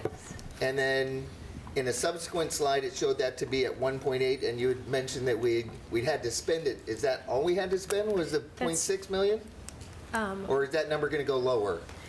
That's all we've had to spend so far this year. So we'll have 1.8 million going forward into next year's beginning fund balance. generally, we have 2.3 million going forward. So we've spent more than we normally have to for the flood repairs related to the parks. But you're confident that that 1.8 won't be reduced from 1.8? If we don't have major homicides, if we don't have other floods or other kind of disasters, I'm pretty comfortable. But we never, you never So know. everything from the past flood, Yeah. though, is taken care of and incorporated? Yes, Okay, yes, I thanks. think we'll be okay. Member Berger. The neighbor-to-neighbor funding that Mr. Reichard talked about, sorry. Oh. The neighbor-to-neighbor funding, where is that in the book, and where is it shown to be cut? You won't find it in the book except for last year's, but we have generally for the last few years have allocated a grant of $10,000 per year. That's one of the things, as community development was cutting their budget, that's one of the things they've cut. We looked at anything we could find that was discretionary, and that was one of the items reduced. And was that just that organization that got cut, or were there other organizations with grants Well, that got other things throughout the general fund have been cut. That's the only grant of that type that was in community development. Is that right? Yes, that's the only one that was like that in community development. Okay, thank you. Okay. Any other questions for the city manager? Member Dickey. Shorter tonight. I'm not sure. It feels shorter. Thank you. I have a question about fire service. Is this the appropriate time to ask that question? Okay. And I apologize I didn't ask this ahead of time. I thought of this as I was on my way here. I am really curious because there are some proposed staffing and station hour reductions in the budget. I'm curious as to what happens in a neighborhood, as we've discussed before, where you have a lot of area that's outside the city limits, but you might have, city-county structures sitting side by side. If there's an incident, say a structure fire at, say, a Marion County address, is Salem Fire alerted to that, and then do they come to help protect the Salem residents that are nearby, or do you just let the other jurisdiction handle that? How does that work? Thank you. And I've asked the fire chief, Mike Niblock, to come down to talk Fire about Chief that. Mike Niblock. Yes, we have mutual aid agreements with all surrounding communities. For example, at Station 8 at Chemeketa, there is a Marion County resource there, and there is Engine 8 there in the same station at the college. And when a call comes in, both those units are dispatched, and they both respond to the call. That's the only station we do that at, and the other stations can be called to that. It's a mutual aid agreement, so if it's a large fire in a Marion County area and they needed more resources, they would request that through the dispatch center, and we would send resources if they were available. Same thing coming back the other way. If we have a fire in Salem, they're dispatched as well, and if they're not available, they don't go. If they are available, then they come and assist us. So it's a mutually beneficial agreement. We respond about 256 times last year into the county for those types of calls for the whole year. Yes. Right. Yeah. Thank you. That's helpful. So when you do like your call counts, those calls are accounted for in that, or do you just count the calls that come from the city of Salem? Call counts are you talking In about? other words, I'm sorry. So you said that you respond to calls along with Marion County? That's So do you correct. go to the calls that are outside the city limits in those cases? We do, yes. And are those accounted for, though, when you say, the station had, whatever, 500 calls for service this year? Total call volume, they are in the system, yes. And we call those out, and we call those out as mutual aid calls. Member Blasey? The city manager mentioned reduced call times, response times. Yes. Sorry. Can you tell us a little bit more what that would look like? Yes, with the reductions at Station 11 and Station 8, those will be both operated a 40-hour-a-week engine versus a 24-hour 7 operation like they are now. And so we're going to experience some lengthened response times in those districts, as well as lengthened response times system-wide. Right now, the City Council has a response time goal for the department of arrival at a Priority 1 emergency incident, which was a life-threatening incident, at 5.5 minutes, 85% of the time. We achieved that goal with our current resource load about 74% of the time last year. Now, it's gone up every year. The year before, it was 73. This year, it was 74. The first 2 months of this year, we were at 76 and 79%. So that number fluctuates a little bit. We anticipate with these changes, with those two districts, with those changes system-wide, it'll be about a 2 or 3% decrease in the overall ability for us to meet that goal. So we would be in the 71 to 72% range. Okay. Of meeting that response time within 5 minutes. Of meeting that response time goal, that's correct. Okay. That takes longer for us to get there. Right. Okay. Thank you very much. Member Danke? Okay, and in follow-up to that, with the proposed schedule reductions, would we not move the location of our ambulance service to actually split that difference and try to maintain the actual response time? We position our, with our rural metro partner, we position ambulances strategically throughout the town between fire stations to give us the best ability to shorten the response time overall system-wide. 70% of the time, the fire department's there first to stop the clock and deliver patient care. The other 30% of the time, our partner's there first with the ambulance, and they stop the clock and begin patient care. One of the things we are looking at with our deployment option in West Salem is currently when we're at level 2, which is 2 ambulances left in the system, we position them north and south. So north part of town, south part of town. We are looking at flipping that deployment to east and west. They'll still be able to make it to the north and south parts of town, but that'll give us an ambulance located in West Salem and the central part of town more often than there is now. So that gives us another resource in West Salem. So we are looking at some changes in our deployment, and we do this constantly. We just don't do this at budget time. And we look at our stats every month. We look at adjusting, posting locations for ambulances, what's the most efficient and effective resource deployment. If I follow up? Oh, yeah. And more so in regards to fire and police as well. When we had discussions about, the potential for reducing hours earlier in the year, we talked about the impacts on response time and what they kind of were.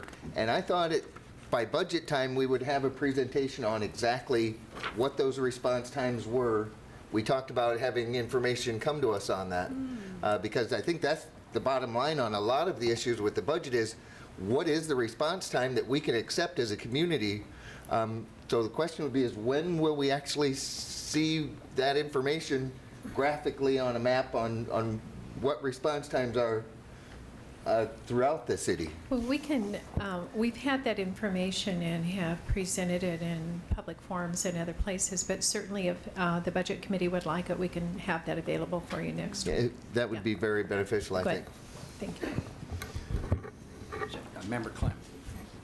Thank you, Member Bennett. That was exactly my question. I get the call volume issue. I get the reduction overall in the city by reducing any of the stations. You get a response time to the goal of less, 2 or 3% less. What I think Member Nankian is asking is, we've seen charts in the past about how the response time for each of the stations will degrade. For example, if it takes 4.5 minutes now to get to an event for Station 6, what will it be with the degradation? Will it take 7 or 7.5 minutes? I'm looking for minutes, because that's what means the difference between life and death and people's feeling that they're safe.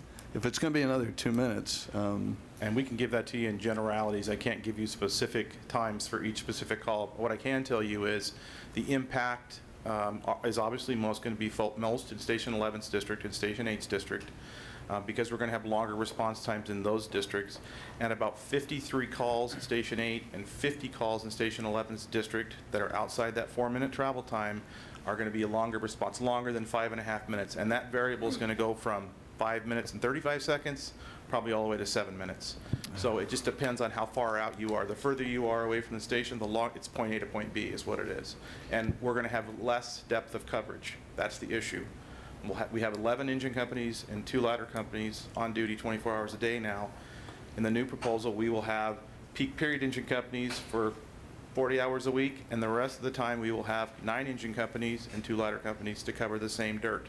So point A to point B, you can't get there from here as fast as you can with 11. So it is a decrease in service. So what's a peak period? Peak activity unit is the 40-hour engine company, and that's a Monday through Thursday, 8 o'clock to 6 p.m. Those are our peak call hours. If you take Monday through Thursday, 8 o'clock to 6 p.m., 35% of our calls in all year occur in that time period. So that's when we would pick that time to put that resource in service, and we would cover that time. And then after 6 o'clock at night and Friday, Saturday, and Sunday, those engines would be out of service, and the next available engine company would come from the next district, which is a further travel time. So it's not at night and on the weekends? That's correct. 40 hours a week in service. Well, I want to thank you guys for responding to our house fire, which happened at 8 o'clock at night, and I'd shudder to think I had to wait another 2 minutes, so. And if I can, the reason the chief is saying we can't give that to you exactly, right now, sometimes it takes longer than 5 minutes. It really, at any particular time, depends on where the engine companies are, what they're doing, where the ambulances are, what they're doing.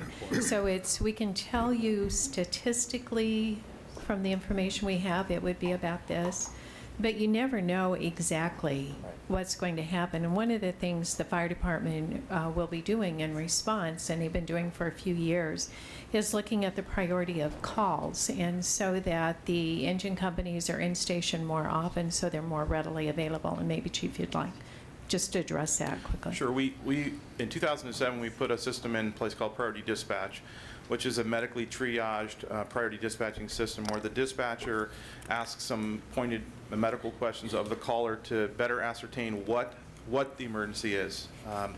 A lot of times when you have a 911 emergency, you're excitable, you're panicked, and so they just kind of pull a little more information out of them to better give the information to the fire department on what resources to dispatch. We want to send the appropriate resource as quickly as we can to mitigate the emergency. We don't want to send too many resources. And this is a question we get many times. Why does a fire truck and an ambulance come to my house when I call 911? Well, if you call and say you're having a heart attack, it takes 5 providers to medically treat you when you have a heart attack, and you want 5 providers there.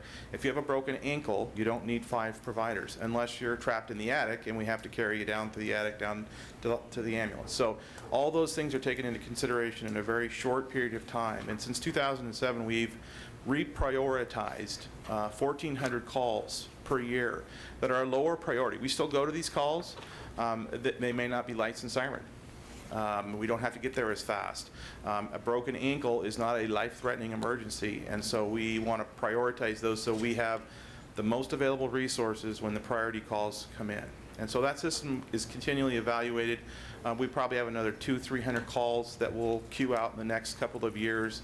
We're trying to refine that down so that we really get the right resources there. As we lose resources, we have to become more efficient with the resources we have to ensure they're available for the most critical emergencies. Mayor? Yeah.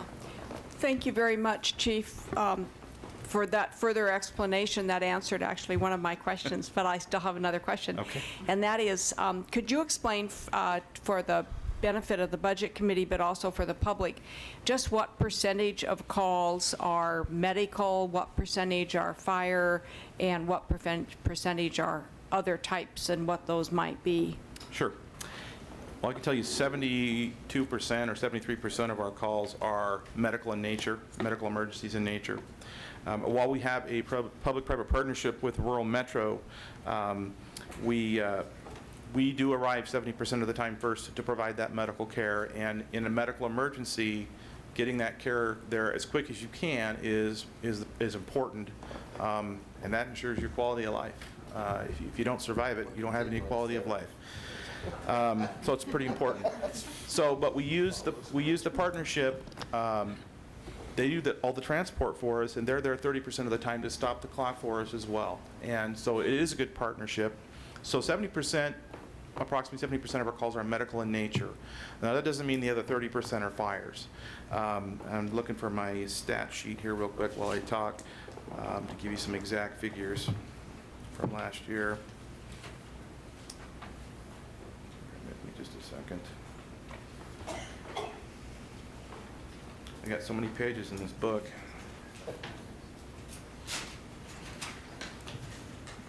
You have that from last year, Rachel? So as an example, fires went up a little bit last year. In 2010, we had 383 fires. Last year, we had 391. And now all of those aren't raging infernos.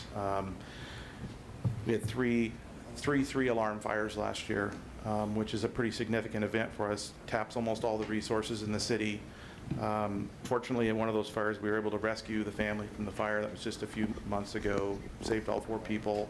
That's important. That's why it's important to get there quickly, so you can do the tasks you need to do quickly and mitigate the emergency. Other calls that we respond to, hazardous materials calls. We go to quite a few of those. We call those hazardous conditions. That could be a natural gas leak. That could be a fuel truck spill.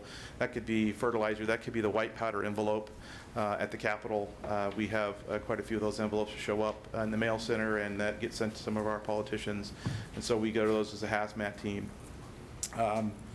Service calls, good intent calls, false alarms calls, floods. I mean, pretty much all hazard.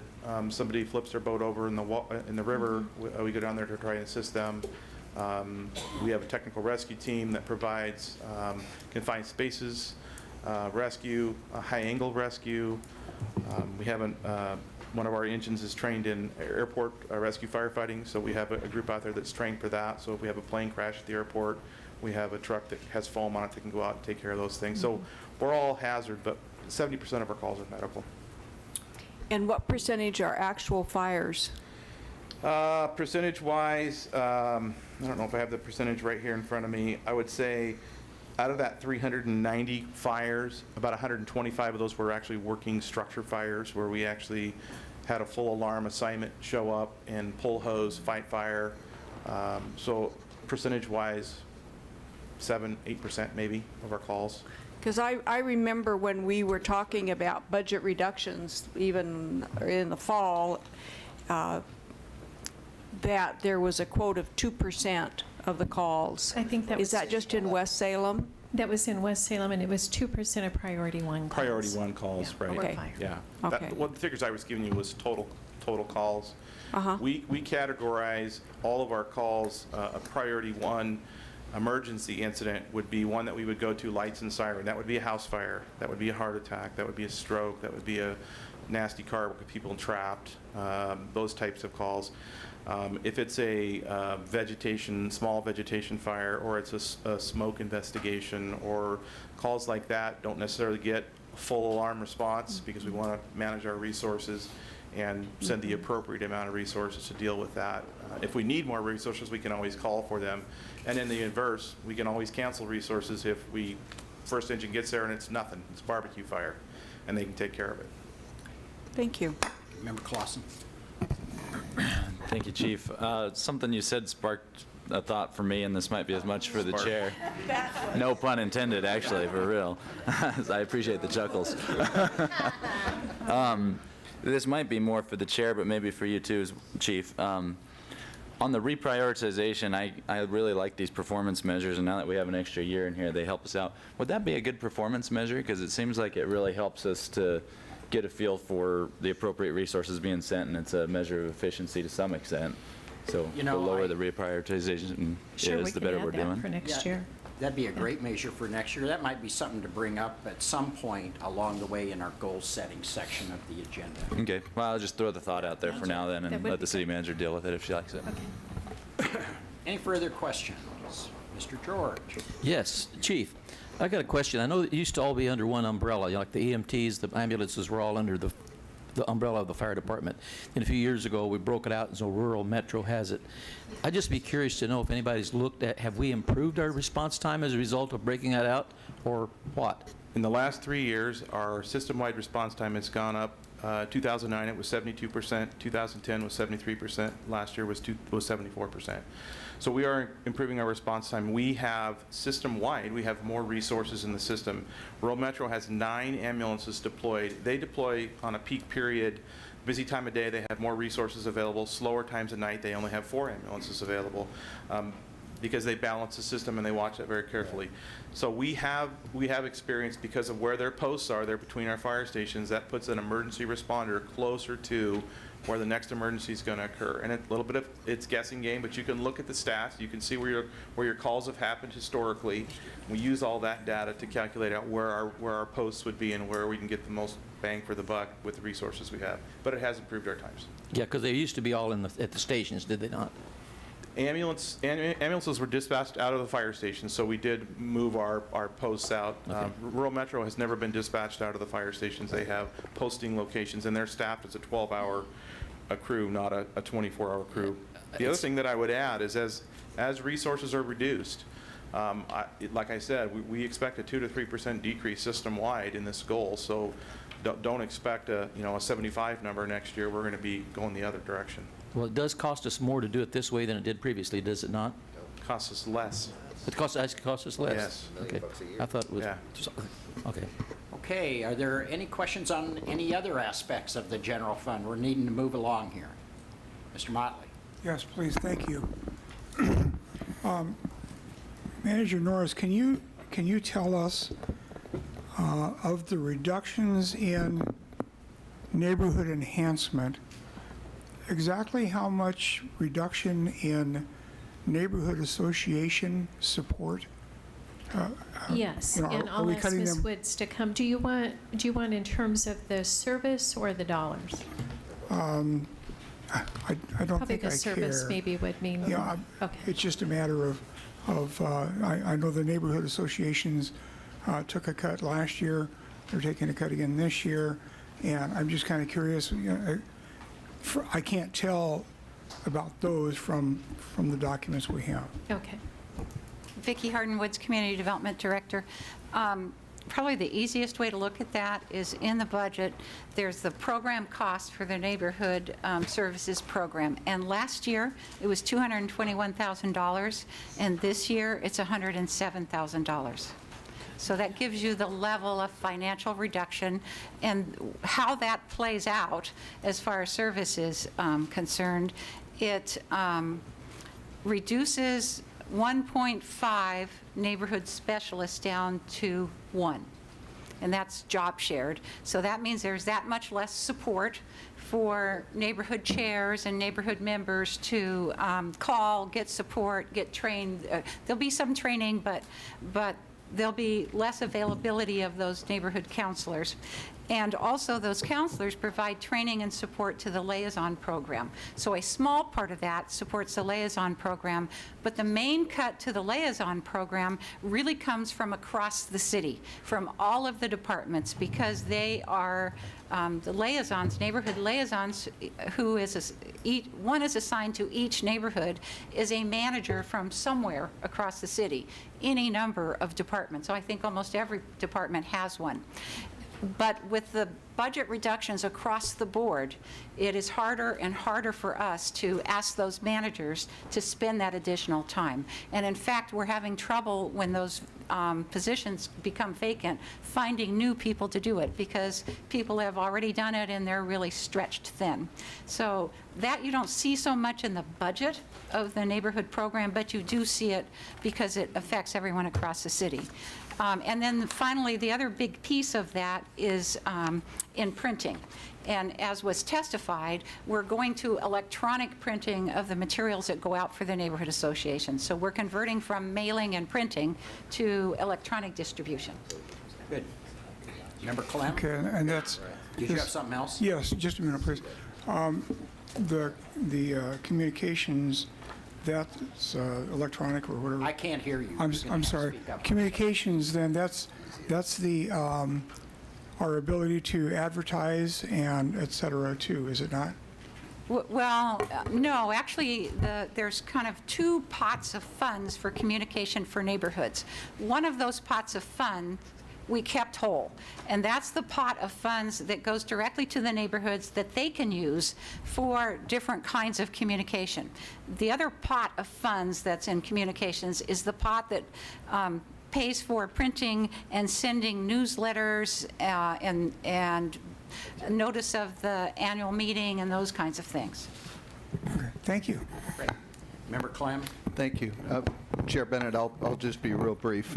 Fire Chief and Police Chief, I have questions of, if you could come forward. Specifically, Chief Niblock, can we direct Rural Metro to position those ambulances closer to where the stations which are being reduced are? I'm not buying that we ought to accept a 2 or 3% drop. we've been at this for years and trying to find efficiencies, and so the question begs, could we put the ambulances or stage ambulances closer where those stations that are being reduced so that they can at least maintain, for whatever call volume, a good response time? That's exactly what we're doing. We are working with Rural Metro, and we approve their deployment, so Okay. we have control over that. So we've already started conversations with them about doing that analysis. In fact, we were doing it before the budget process started because we continually do this, and that was a thought that maybe we could switch east to west from north to south. What I will tell you is we take a global view of this, and we try to do the greatest good for the greatest number. And for us to move a resource, there has to be a reason to move that resource to be able to capture the calls. And that's going to be difficult for Station 8's area because it's way, way north, and we already have that as a posting location. Moving one further north probably wouldn't make any difference. No. Okay. So what would happen is you would lose those calls in the core of town. 60% of our call volume is in the core of town. Sure. And so as you move resources away from that, you lengthen your response times there, and you have more call volume there. And we collapse to the core. As we get busier, all of our resources collapse to the core because that's where the next call is going to be. I got it. And the other question, real brief, and maybe it can't be answered tonight, but one of my neighbors is that retired fire consultant, and one of the ideas brought up is that if we added the fourth man to Engine 5 and Ladder 2, could that provide that two-person firefighter response rather than waiting on Station 1 or Station 6 to be sending somebody across the river? Would that help us keep the response times? No, it would not. What happens there is you're adding a fourth person to an existing resource. You're not gaining another vehicle. If I were given the funds to hire 6 more firefighters, because that's what it would take to do that, I'd put Engine 8 back in service 24 hours a day. That's how I would use those funds. The difference between 2010 and 2011 for us eventually is going to be 12 positions, and if I had the funds to do that, I would put those back as 24 hours. I wouldn't put a fourth person on an existing apparatus. It doesn't give us another vehicle in service. Okay, and thank you very much. Chief Moore, we have a number of, we have an inventory in evidence that's causing the police department to be so constrained for administrative space and processing space downstairs in this building that one of the thoughts that I was wondering about is the loss of those 2 DART officers is absolutely horrible. And so the question is, is there something council can do policy-wise to free up the sale of confiscated or evidentiary material to include weapons so that it sounds like the basement's just filling up here. So can you address that policy-wise or budget-wise? Jerry Moore, Chief of Police. I think we're going to look at a variety of ways to maybe sell or get rid of excess property that we have that hasn't been claimed, and I think we're looking at a variety of ways to do that. Now, one of your specific questions was, does the city want to sell weapons that we've come we've confiscated or we've come across them? That really is a council policy. Many, many years ago, council weighed in on that and determined that they would just as soon destroy the weapons than put them back into the public. So that's the current policy that we have, and I think that's what we would have to look at is, does council want to change that policy to... Yeah, and I asked that question based upon the fact that there's now, with security regulations, a much more controlled way of disposing in a safe manner, in a registered manner, weapons that didn't exist 10 years ago when council made this policy. So will staff be bringing back any information about what the current ability to be able to clean out the basement and create some funds for the general fund? Let's get on the budget, Councilor Clem. Let's get on the topic at hand here.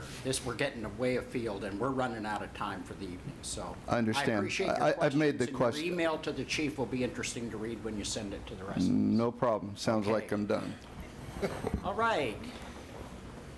Member Strozen. At what point is it appropriate to make a motion for a wish list item for neighborhood services? We'll see if there's any more questions. I actually have a question to go with that, but Okay. There's no more questions. You want to do your question in your motion? yes.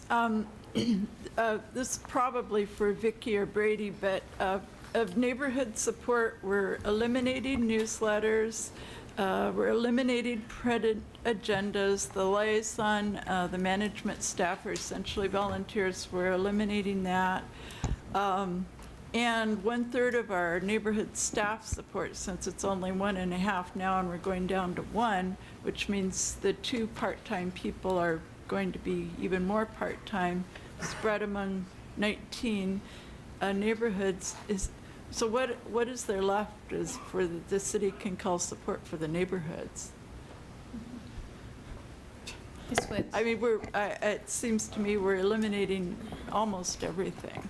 You know, as we've had to cut $4 million out of the general fund, we have had to make, as you can see, some really difficult decisions. We have another about $6.5 million we have to cut the following 2 years. And so, yes, we've had to make some pretty significant reductions and think about how we're going to do work differently. And Ms. Woods, maybe you can talk about some of the new ideas for how we're going to communicate to hopefully make up for some of this loss. Well, I might ask Brady to speak to that specifically. But yeah, these are significant cuts to the program. It leaves in place some basic support for the neighborhood associations. It leaves in place the ability to get newsletters produced and put together, and agendas produced and put together, but it does cut significantly into the support for the neighborhood. And let me ask Brady if he could speak to some of the program if that's ideas. helpful to the budget committee. If you'd like that. More detailed. I'd be glad to just make my motion and Okay, then why we don't could we do that? discuss. Why don't we, if there's no objection, we'll open the wish list for motions, and hopefully what you'll do is at least give us a notion of where you think this money's going to come from. My understanding was we were going to ask the city manager to come back to us on that. Wasn't that what we had? That was the program motion from last week. Yes. So I didn't come prepared for a specific item because... If you have any ideas, that'd be great. I'm sure... Because I think the manager, as you pointed out, we're looking at $6.5 million over the next 2 years, $3 million in the middle of this next budget, $3 million in the middle of the next budget. We're looking at, you start adding this thing up, we're looking at 10, 12. Well, how about if I make my motion, we'll see if I get a second. Okay. I would like to move to restore the halftime, the 0.5 position for neighborhood support, and my understanding is that's roughly $40,000. And I second that motion. Okay. Do you want to speak to your motion? Yes. As I mentioned, we're cutting this program in half, and we're going back to 25 years ago. We were spending about as much on this program with 6 staff people for 19 neighborhoods as we are now, or will be now. And the population was something like 90,000, and now we're almost 156,000. And we still have 19 neighborhood associations, all volunteers. And we've been on a trajectory, cut in this particular program. Another thing is that I think I'm speaking for a number of neighborhood associations simply because each neighborhood chair that I have heard back from was not aware of that particular part of the budget. They were aware of some of the other cuts, but not that part of the budget. And again, my memory from last week was that we would ask the city manager to come back with recommendations rather than moving the chairs around ad lib. I think you're right. Thank you. Madam Mayor. Yes, I'd like to speak to the motion. I won't be voting in favor of that motion. We've just heard this evening the ramifications of the reductions in the fire department, and we know the ramifications from previous discussions with the reductions in the police department. We are a city that is obligated and is proud of providing public safety, providing our core services, which are streets and roads and bridges, water, sewer, the parks, the library. It's time for our community to become innovative and become that great collaboration capital that we are. And there are other ways for neighborhood associations to be able to communicate, or possibly other sponsors.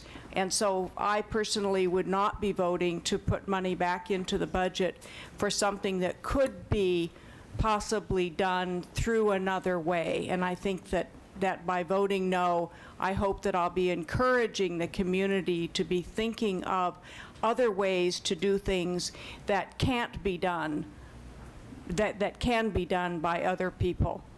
Thank you. Member George. I'll be voting in favor of it, and I'll tell you why. Is one of the things that I was disturbed to hear about was the fact about the mailing.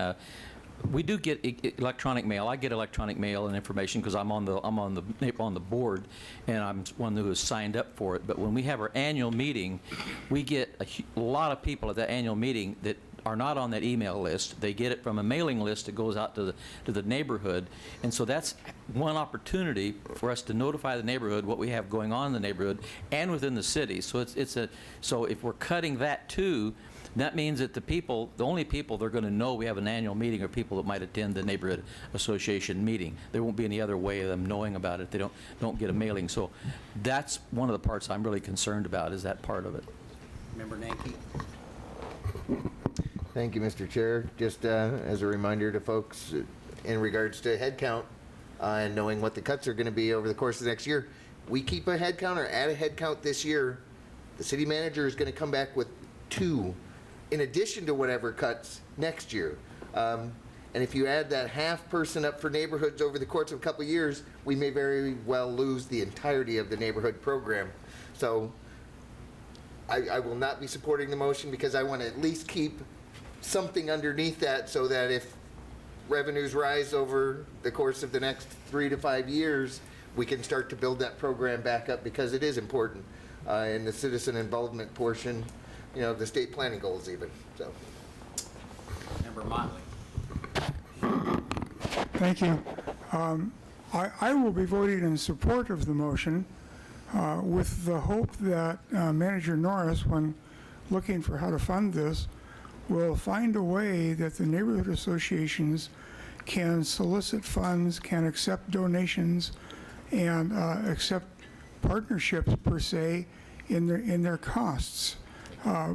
We in NESCA, I'm vice chair of NESCA, we have several businesses, including the mall, et cetera, and we looked at why can't we get these folks to pitch in $100 or whatever so that we can hold the summer picnic, have some entertainment, et cetera.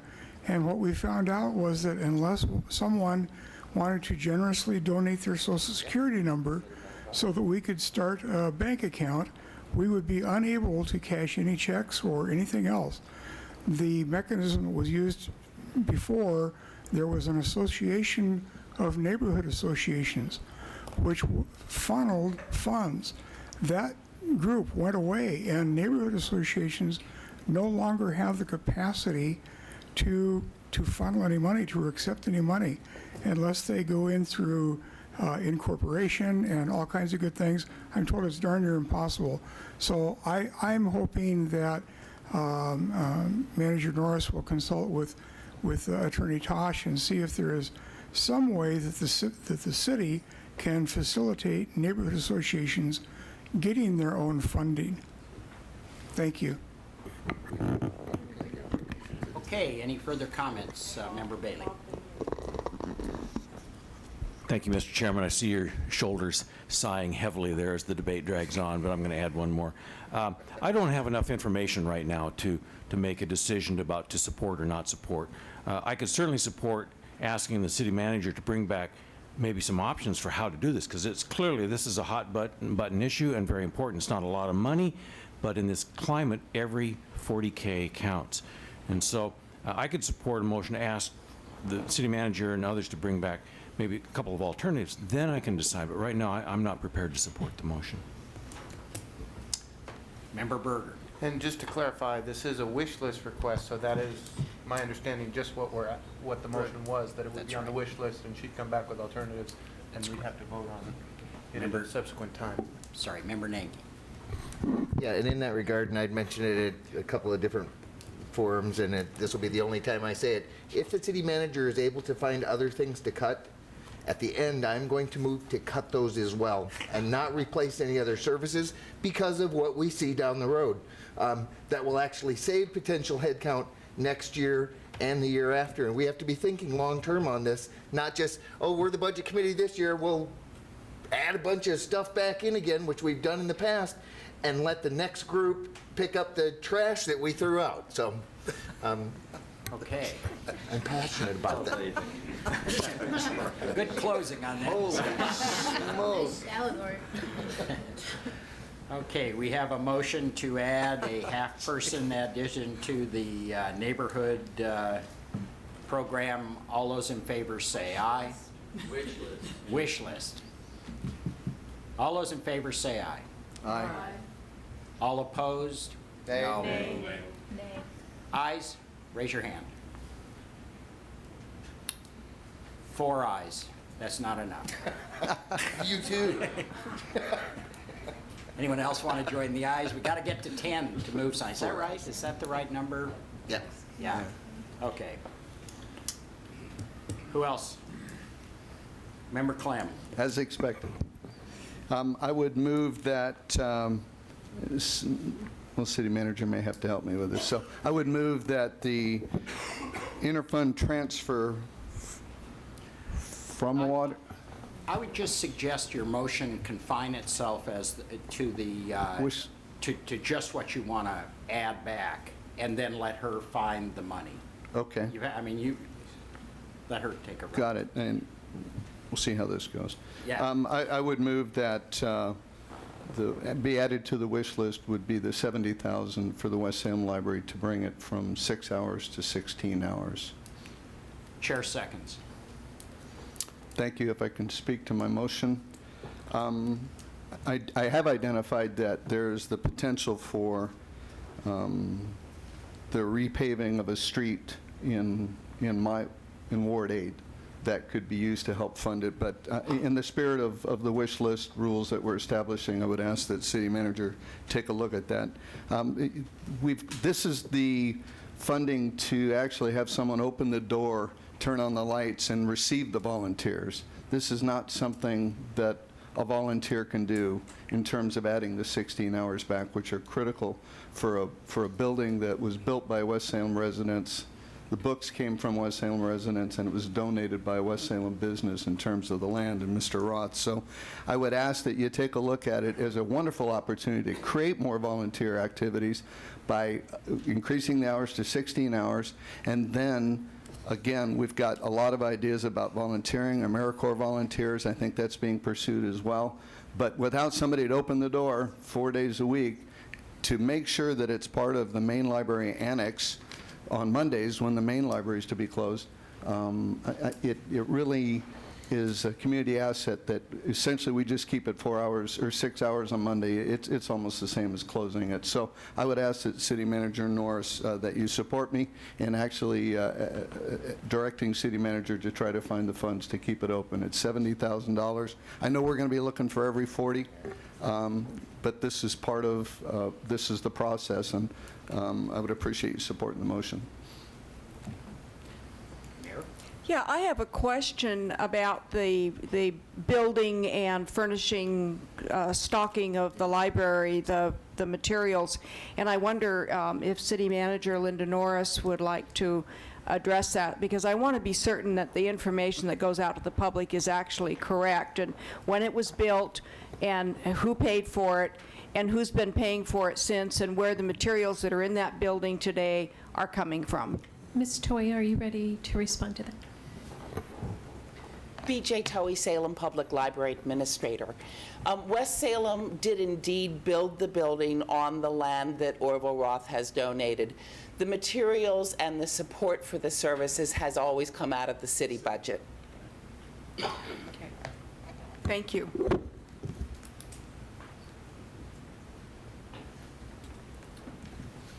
Member Burke. Since we have some people from West Salem here in the neighborhood who are hanging on with us, if this proposal is approved and we get information, that my general understanding of it will be to shift funds that would have gone to some street maintenance in West Salem to fund the library. Once those details come out, I'd really like to hear from the West Salem Neighborhood Association before this budget is finalized to see what they think of that proposal once those details are set before I decide on the final decision. And it's really up to the manager to take a look, and I think she will look through, and you may see it coming out of an entirely different area. You don't know. She really is going to look at how best to carry the city forward through what was described to you as, you know, another $6.5 million, then another 3, then you know, we're talking lots of dough here, and exactly what Member Nanke is talking about. Well, either way, I would like to hear from them again, the West Salem folks, on what they feel. And that will occur compromise on is. the last night. You'll have an opportunity for public discussion of what we'll be voting on. And at this point, this is all we'd be voting on the final night, if this gets on board. Member Bailey.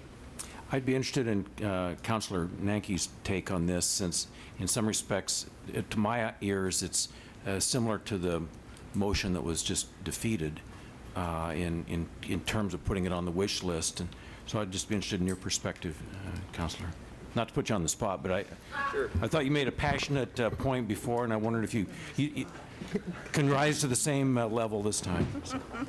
Mr. Chair, Yes. if I may, in regards to any modifications right now, looking at what the city manager has put out, knowing that a lot of the items have been at least discussed with council on the upfront from a goal setting and policy perspective, I'm not prepared to add anything onto the wish list, and if it were there, maybe I'll add it on just so that I can see if there's something else the city manager brings back to where we can find extra revenue to cut. One thought is Member Nanke's trying to avoid a late last evening of this thing. Just that we don't have money. Yeah. Member Clem. Thank you. And to add to that perspective, I walked away from last meeting believing that we had to look for cuts. So I only offered the street maintenance because I thought that's how we were operating, in the spirit of accepting the city manager's overall budget within the dollars that she provided. So I would tell you that I would push for any motion that where we can find money otherwise and city manager recommends it, it makes sense that it be on the wish list. Oh, I'm sorry, Member Dick. Thank you. I see there's still a lot of people here from West Salem, so I really do appreciate everyone who came down, and I really think Herm really kind of encapsulated it's not just about, you know, the books, it's about the spirit of the neighborhood and that kind of thing. Dawn. Sorry, I apologize. However, I will be voting against this motion because I have similar concerns to Councilor Nanke. I'm a lifelong supporter of libraries, and our libraries have done an excellent job of keeping up with the changing technology. Our main library has done a very good job of that, and I think that our city manager did a great job of coming up with a compromise to say there's a library option for Mondays when the main library is closed. So it's hard. I don't like to see that. I don't like it that kids don't have that close of access to the libraries, but we're not closing our libraries. We're just reducing some of the hours in West Salem. And I can't see when we're talking about reducing fire service in more than one neighborhood in Salem, it's really hard for me to justify something that would only benefit one neighborhood, and there may be volunteers out there that could help fill that gap, as we've talked about. Member Clausen. Thank you, Chair Bennett. I'm going to be voting in opposition to this motion, and the reason being, I don't see anywhere in the budget that I'd want to move $70,000 to the library. I would entertain a conversation about changing how the library is operated in terms of hours from this library to that library, this and that, but that's not in the purview of this committee, so I'm going to be voting in opposition to this, but just to throw it out there that there's still potentially a conversation to be had. Any other? If I may, just in regards to, libraries in general, how the city is set up. At council goal setting, and I think it was this year as well, I put out the motion to close the main library, use a warehouse, and then have 3 branch libraries essentially, so we could service those other areas in town. And we may want to look back at that one again, because 3 smaller ones would still be cheaper to run than the main one. And then you have just a book source warehouse that can actually then transport those out to the branch libraries, and you get into more neighborhoods and spread that resource further with the monies we have. Chair supporting the motion, and I want to just tell you why. I go along with a great deal of what Councillor Nenke is saying, and I think that you can support this motion and still have seen a cut in library services. The proposal on the table is to go from 31 to 16 hours at this branch. It's not like nobody's giving. Sure. And I think there is a certain equity there that we need to look at. I think I asked Karen about it when she tested, the woman who lived in Pioneer Village, kind of talked about what the neighborhood's like. This is a neighborhood where there is a substantial amount of poverty. There is a large demographic mix. It is walkable, which is unusual. You can't, Gaiety Hill neighbors can walk to the library. That's who can walk to the central library.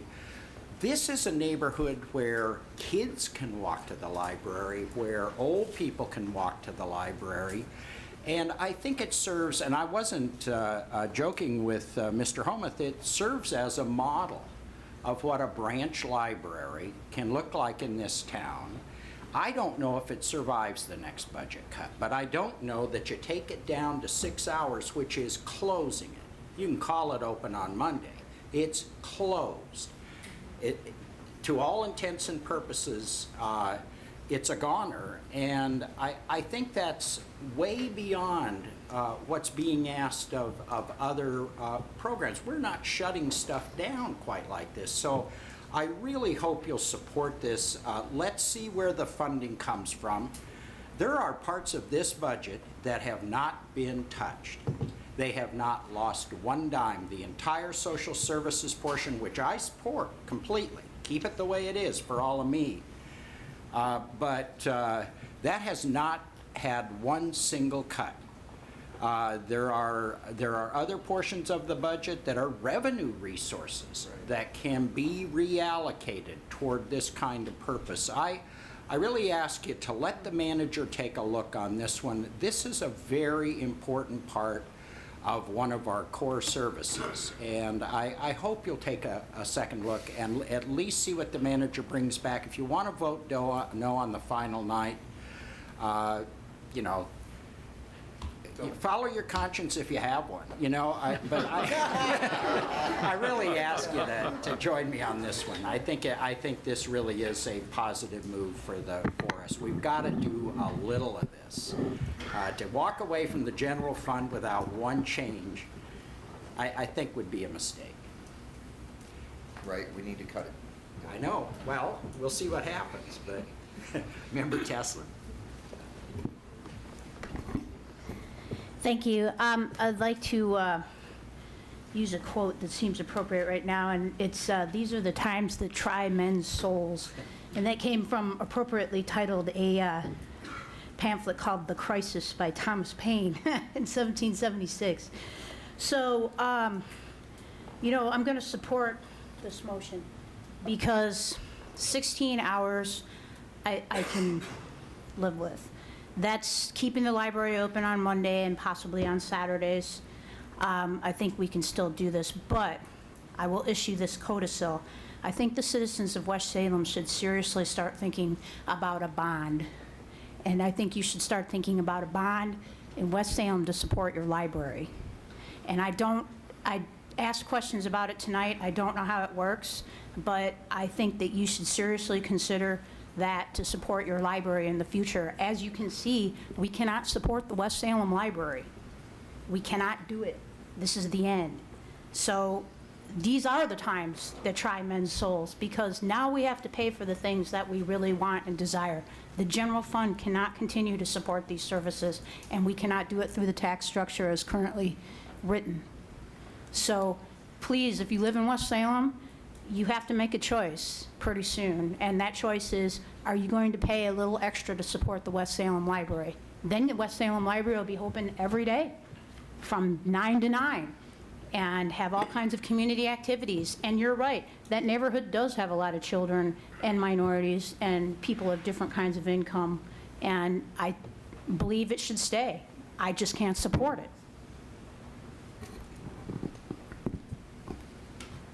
I'm sorry.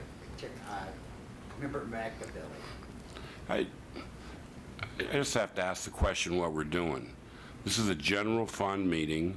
We are 2 hours and 42 minutes into the meeting.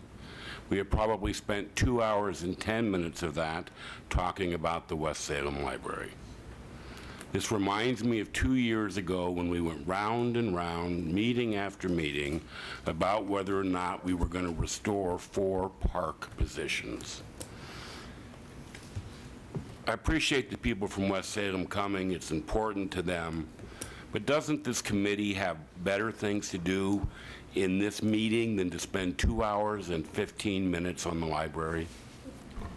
That's why I'm not going to support this measure. We're getting bogged down in little things that is all probably going to change when it goes to council anyway. And we've wasted an entire evening over something that's important to part of the community, but there's so much more going on out there. You spend 10 times the amount talking about the library than we did about fire or we did about police. I think we're losing our way again on this committee. Do you? Well, I'll tell you, you're wrong, because part of our job is to listen. In fact, most of our job is to listen to the public. That's really all we're here for, and to pass a levy to pay for the bond, or to pay for this thing. Right. I'm not questioning the time. I appreciate the next 5 minutes. No, I'm not questioning the time that the citizens came, okay? I appreciate them doing that. But the committee now is getting itself all bogged down on a wish list item, right? And we're running out of time for this meeting. We still have 3 or 4 other funds to go over. Well, then let's move to a vote. Why don't we vote on this then? Call for the question. You don't need to call for the question. All those in favor say aye. Aye. Aye. Okay, ayes up.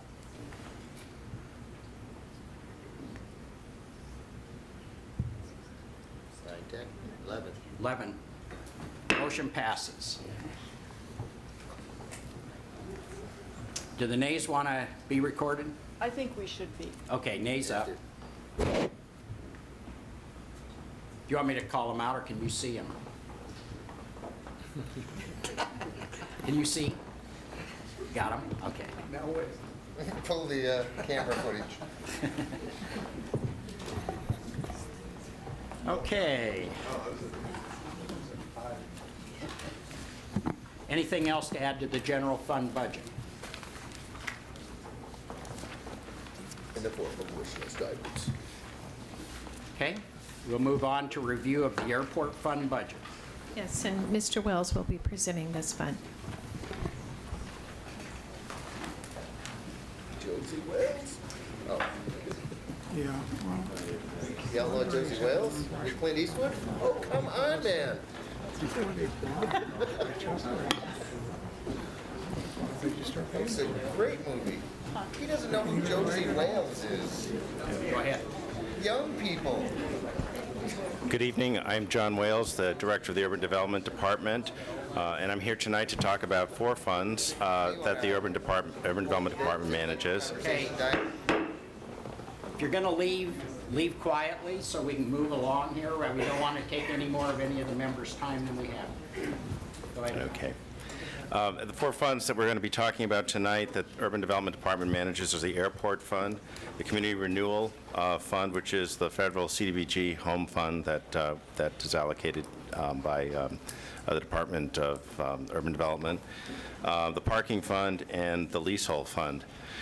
Maybe I should ask for clarification on procedural matter. I had planned just to present all 4 funds and ask questions if that's appropriate, rather than go fund by fund. Would that? Yeah, all 4 is. Okay, we will do that. The first fund that I'm going to talk about is the airport. The airport fund accounts for the revenues and expenditures associated with the ongoing operation of the airport. I want to make it very clear that the airport fund does not receive any general fund. It is an enterprise fund. It is operated from the resources that are generated at the airport, and the expenditures are made at the airport. There's no commingling of funds. The primary revenue for the airport comes from our ground leases and building leases. There are about 130 of them. They represent about 90% of our lease revenues. There is other funding, mostly grants that we receive from federal and state agencies to provide capital improvement projects such as the terminal expansion, the master plan that many of you are familiar with, and airport runway and taxiway improvements. This year, we focused, the fund was very much focused on preparing the master plan for the airport and for initiating the environmental study for the expansion of the main runway at the airport. The budget that we're proposing tonight will continue to focus on wrapping up and getting the master plan approved and the final completion of the environmental assessment. It also continues maintaining and operating the airport in the manner that it's intended to maximize safety and efficiency, and to manage it in compliance with FAA and state regulations. In this year, last March, or actually just a month ago, an additional position was added to this budget based on revenues that were increased over a 2-year period. This position is intended to be a management specialist that will be looking at working on the ongoing operations and support to the programs that we have underway out there and the projects that are planned. It will also help support the additional development that is projected for the airport, particularly in the undeveloped areas at the south end. The consultant and construction costs associated with this budget, along with the environmental impact analysis, are reflected in the airport's construction fund. Okay. Community Renewal Fund, which I mentioned, is a fund that consists of dedicated revenues received by the city from the Department of Housing and Urban Development. These programs focus on safe and affordable housing, homelessness prevention, economic development, and support for social services. All the funds are allocated in accordance with the priorities identified in the 5-year consolidated plan, as well as in the annual plan recommended to the by the Housing and Urban Development Advisory Board and adopted each year by the City Council. I think most people are aware that the federal funds in most communities have been cut. We were no exception. This budget reflects approximately 18% reduction in federal funding in both combined in CDBG and home funds. That's an actual number of about $387,000. Despite that reduction, we went forward with our programs and our applications for funding this year. We've completed that process. This budget is focused on recommending projects that focus on homelessness or those at risk of becoming homeless, support to businesses and development opportunities, and provides key emergency social services to very low-income citizens. On the slide on the screen, the acquisition and rehabilitation of multifamily affordable houses, this budget recommends funding the continued support for the Parkway Village, the rehab of 124 units, Salem Kaiser CDC with a rehab of Highland Cottages, that's approximately 8 units, constructing approximately 40 new units on Riverview Wallace Road, and Habitat for Humanity, the acquisition of 2 parcels for construction of 2 homes. This budget also proposes a support of micro-enterprise programs. Those programs are designed to teach low and moderate income individuals how to start their own businesses and obtain self-sufficiency. The social services programs, the CDBG this budget reflects about $207,000 of CDBG money. As was mentioned earlier, it also reflects about $415,000 of general fund money for the social services programs and for social services agencies in the area to provide emergency services to individuals and families in need. The budget also supports tenant-based rental assistance, providing funds for ongoing rental assistance, as well as assistance with initial security deposits. Public improvements include audible signals in the central part of Salem. Turning to the downtown area, we've got the Urban Development Department manages two funds.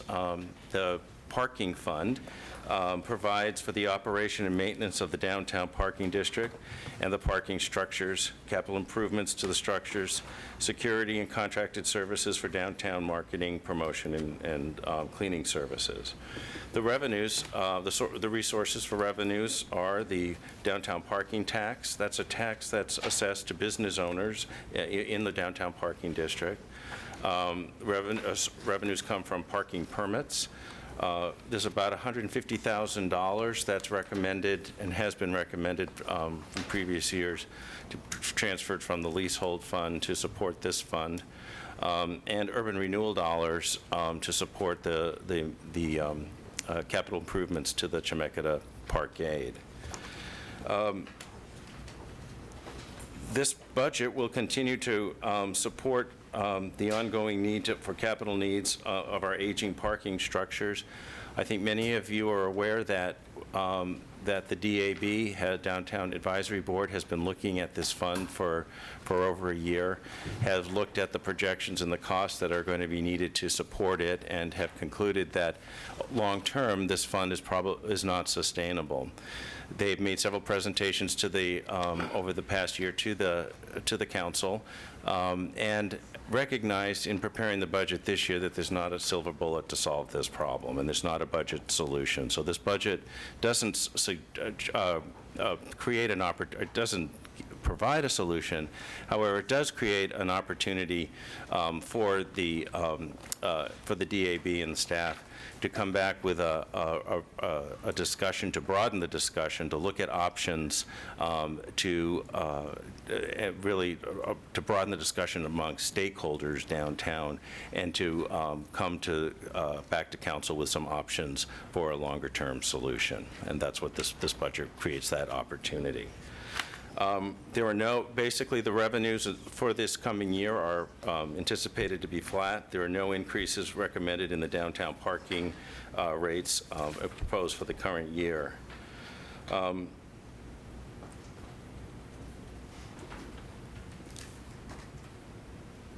I think that's probably what I need to say on that. Finally, the leasehold fund provides for the operation and maintenance of the city-owned lease spaces on the ground floor of both the Chemeketa and the Liberty Parkades. Lease revenue and common area utility reimbursements are the only sources of revenue for the fund, and are used to operate and maintain the leasehold areas that provide funds for tenant improvements when needed. The fund routinely provides a subsidy, as I mentioned, to the parking fund in the amount of $150,000, and that is recommended again in this year's budget.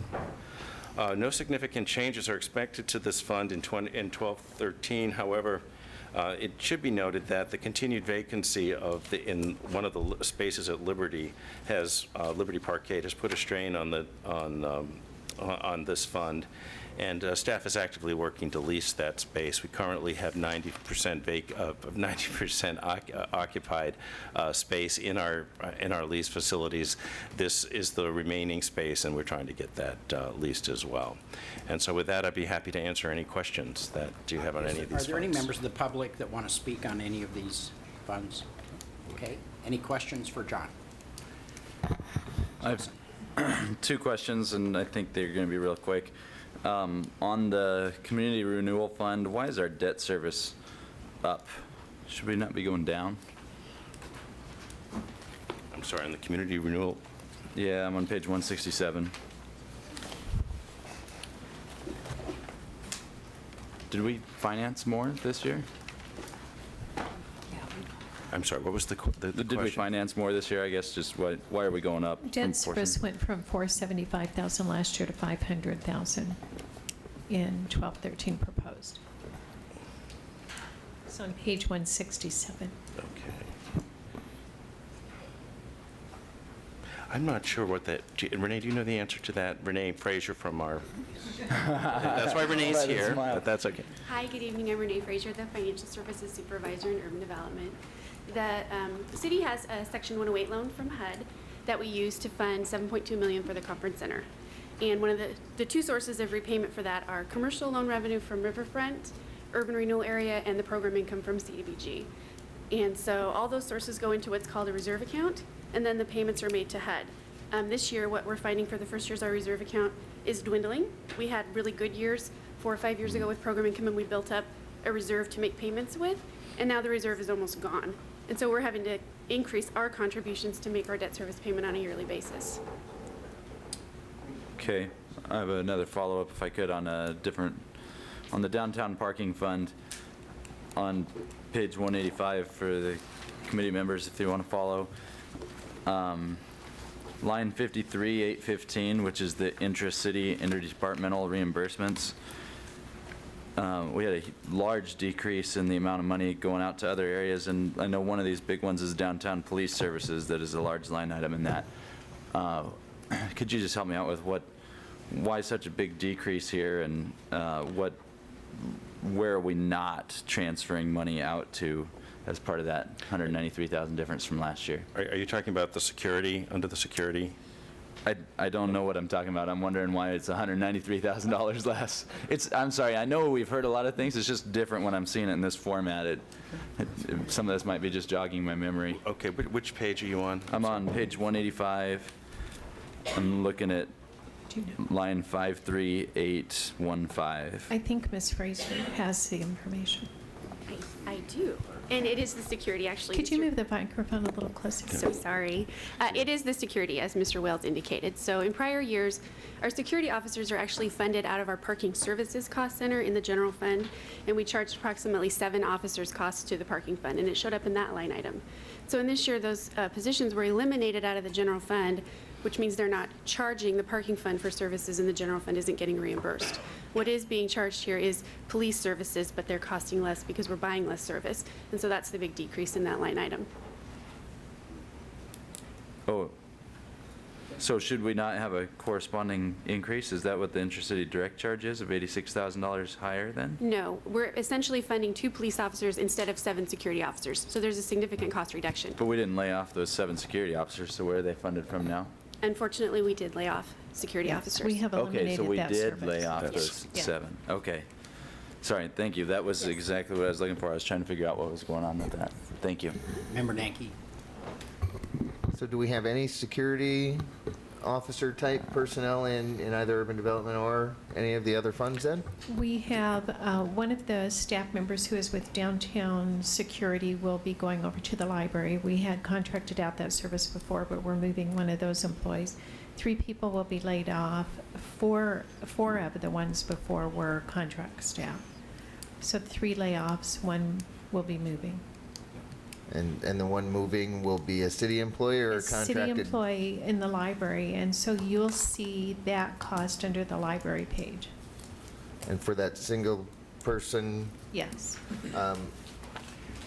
I'll track that out or hit staff up to find out what the actual dollar value is of that. Member Cartwright? Could you move your mic in there? Sorry, thank you, Mr. Chair. You mentioned the acquisition of 2 properties for Habitat for Humanities. They typically give houses away. This sounds like we're buying properties to give away. Can you clarify that?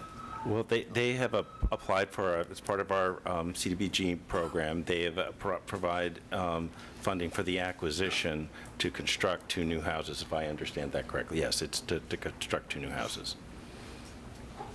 Is that the 117,000 on page 179?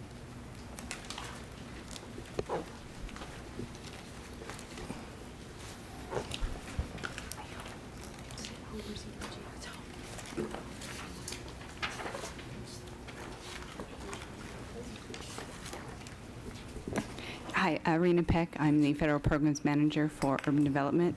Yes, what happens is on an annual basis we receive various applications for our Community Development Block Grant or our home dollars that we get from HUD. And so what happens is different organizations apply for those dollars for different activities. So Habitat for Humanities came to the city this year and requested $117,000 for the acquisition of 2 parcels of land in Kaiser.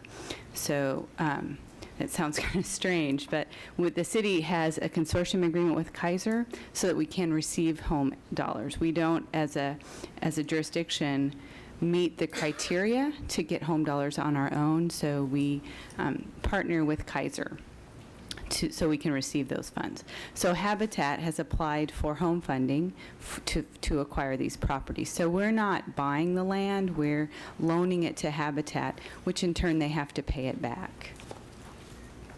Is that? I'm still confused. So we buy the properties and they buy them? No, we loan the money to Habitat to acquire property so this is a to loan. build. It's a loan, yes. Okay, because you mentioned acquisition. That sounds like we're buying it and then we're giving it away. I'm sorry, I misspoke on that. It is a loan. Okay, thank you. I'm sorry, I'm glad you asked. Member Williams. Thank you. Concerning the airport, and I'm new to the budget committee, so I apologize if I sound ignorant, but the airport has additional revenue to hire another employee. That's correct. Can we acquire or developing additional property at the airport? Is that part of the plan with revenue from the airport is to develop additional property? The position is funded out of the revenues that are currently generated at the airport from our leases, from our ground and building leases. And I'm sorry, go ahead. Oh, sorry, go ahead. No, and that has increased over the past few years, and we are in a position where we can. This position has been needed for quite a while, but we are in a place now where we can afford to pay for that. And then there's going to be a development occurring to presumably produce additional revenue. That's correct. And that revenue will go back to the airport fund as well. That's correct. It can only be used on the airport. Okay. And so this may not be the appropriate question for this committee, but what's the long-term goal then for the use of the revenue? What is the long-term? Well, we're going to be building this fund. Is there an expected increased cost to use the airport? The fund that this is referring to are the revenues that are collected to run and operate the airport. And so all of our leases that we have on both our land and buildings go to support the ongoing operation of the airport. I think the basis of my question is we've got, and I understand the fund limitations here, but we have city-owned property at the airport that'll be used to fund the airport. But if there's additional revenue from current or future development opportunities and the results of that development, are there not services that are provided by other city funds that the airport should be reimbursing the city, that fund for? I'm trying to think of Maybe what... I can okay. respond. The revenue in a lot of areas, and you'll see that when we do the Building and Safety Fund, this is a type of fund that it generates its own revenue and it uses its revenue for expenses. Money doesn't come in from other areas except for leasing space or using space. And there are infrastructure needs at the airport and other kind of ongoing maintenance and operation needs. And so when revenue increases, it'll help meet some of those needs that aren't being met right now. Does that answer your question? That does. It just appears Okay. to me that the revenue that is anticipated or that we currently have is exceeding the current needs, but maybe that's just because No, current it is needs- not. We have additional needs that, like all of our infrastructure in the city, some of it's old and aging and needs to be replaced, and that's what that revenue will be used for.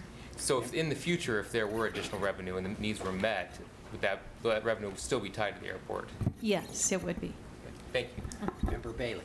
Just quickly, is there a non-federal match required for the HUD grant? Yes. And is that being impacted by the reduction in the overall general fund budget? In other words, is the city having trouble meeting its match obligation for the HUD grant? No. Rena, do you want to? Again, Rena Peck, Federal Programs Manager. We require any applicant or any sponsor that requests home dollars that they provide a match. So the city never has a problem meeting its match requirement. We're also allowed by HUD to carry over match.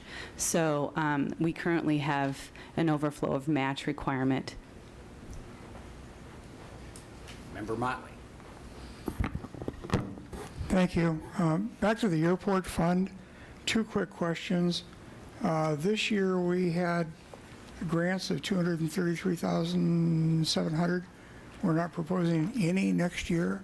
Can I ask what's happened to our airport grants? Well, those the money that you're referring to was the money for the master plan, and it was budgeted in the operation budget last year. We have moved all of our grants into our construction budget, and that's where they're being reflected in this year's budget. So yes, there are grants. Okay. Second question. In fiscal 9, 10, and 11, the airport fund was allowed to collect retained earnings, to build the retained earnings. And then in this fiscal year and in the proposed fiscal year, we're being asked to appropriate the entire unexpended balance of the revenue stream. Why are we no longer concerned with retained earnings and et cetera in this fund? I'm trying to see where you're talking about retained earnings. Are you talking about the? Well, when in an enterprise fund, when you have more revenue than you do expenditures, it adds to retained earnings. So you're on page 159. 159, and you're looking at which number? Well, let's look at actual 10, 11, and then adopted 11, 12. You see that contingencies, there are no contingencies appropriated in 10, 11. In 11, 12, the contingencies happen to equal the exact difference between the total revenue stream and other expenditures, that is the personal services, materials and supplies, and capital outlay. If that had not been appropriated, it would have added to the retained earnings of the fund. So why are we appropriating for contingencies now, both this current fiscal year and being proposed, and that didn't happen in the past? Was that just the case if we didn't spend the contingency Right. money and it rolled over into the beginning Right. fund I balance? actually think that 9, 10, and 10, 11 columns are actual expenditures. Yeah. And so that's why you're not seeing anything under the contingency line item, because we didn't spend any. So the unspent contingencies became our beginning fund balance for the next year. The retained earnings, then? Correct. Thank So you. for 11, 12, and 12, 13, what you're seeing is the budgeted, not the actual. We don't anticipate that we'll dip into those, and in fact should have savings in other line items to become our beginning fund balance for the next item to carry us through the next year. I'm sorry. No, Can I ask one more? Yeah. If we appropriate the 271.6 in this coming year, too late to do anything about the current year, but if we appropriate that, aren't we giving you the capacity to expend that on something that's being unidentified to us? Well, it's just like the general fund contingency. A lot of funds, and you'll see the same example in other funds, have a contingency amount every year, and that's in case there's some opportunity that comes up or there's some emergency repair that happens, and then we need to come back to the council in that case and appropriate that contingency fund. So if you look at page 193, for example, under Cultural and Tourism Fund, and the contingency line there, you'll see the same example. We did not have to use the contingencies in 8, 9, 9, 10, or 10, 11, but in the adopted budget for 11, 12, we have a contingency amount. If we don't have to use that, that'll roll into the beginning fund balance of the next year. And then we have another, in this case, lower contingency amount that in our proposed budget. So this is how that works in each fund, as well as in the general fund. Member Clem. Yeah, I too was interested in that.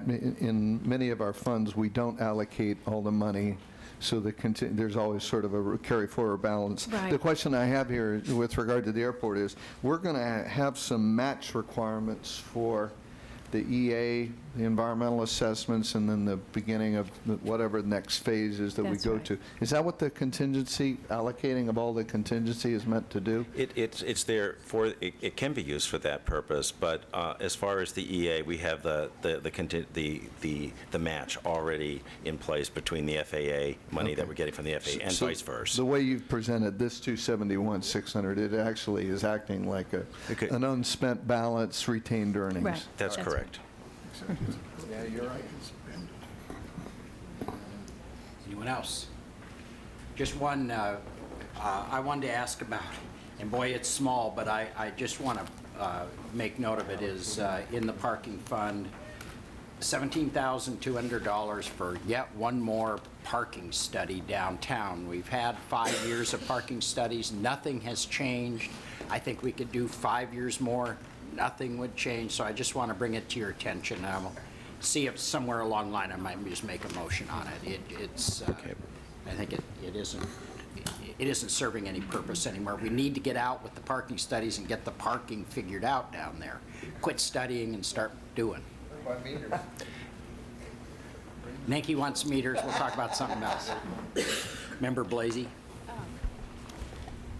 Ms. Norris, if you could possibly explain or just clarify the use and the requirement for having a contingency fund, and possibly discuss just briefly maintaining the bond rating? Yes, and Ms. Neville, can you remind me where that is in the budget? That is the explanation, so I can give that to you. I think it's...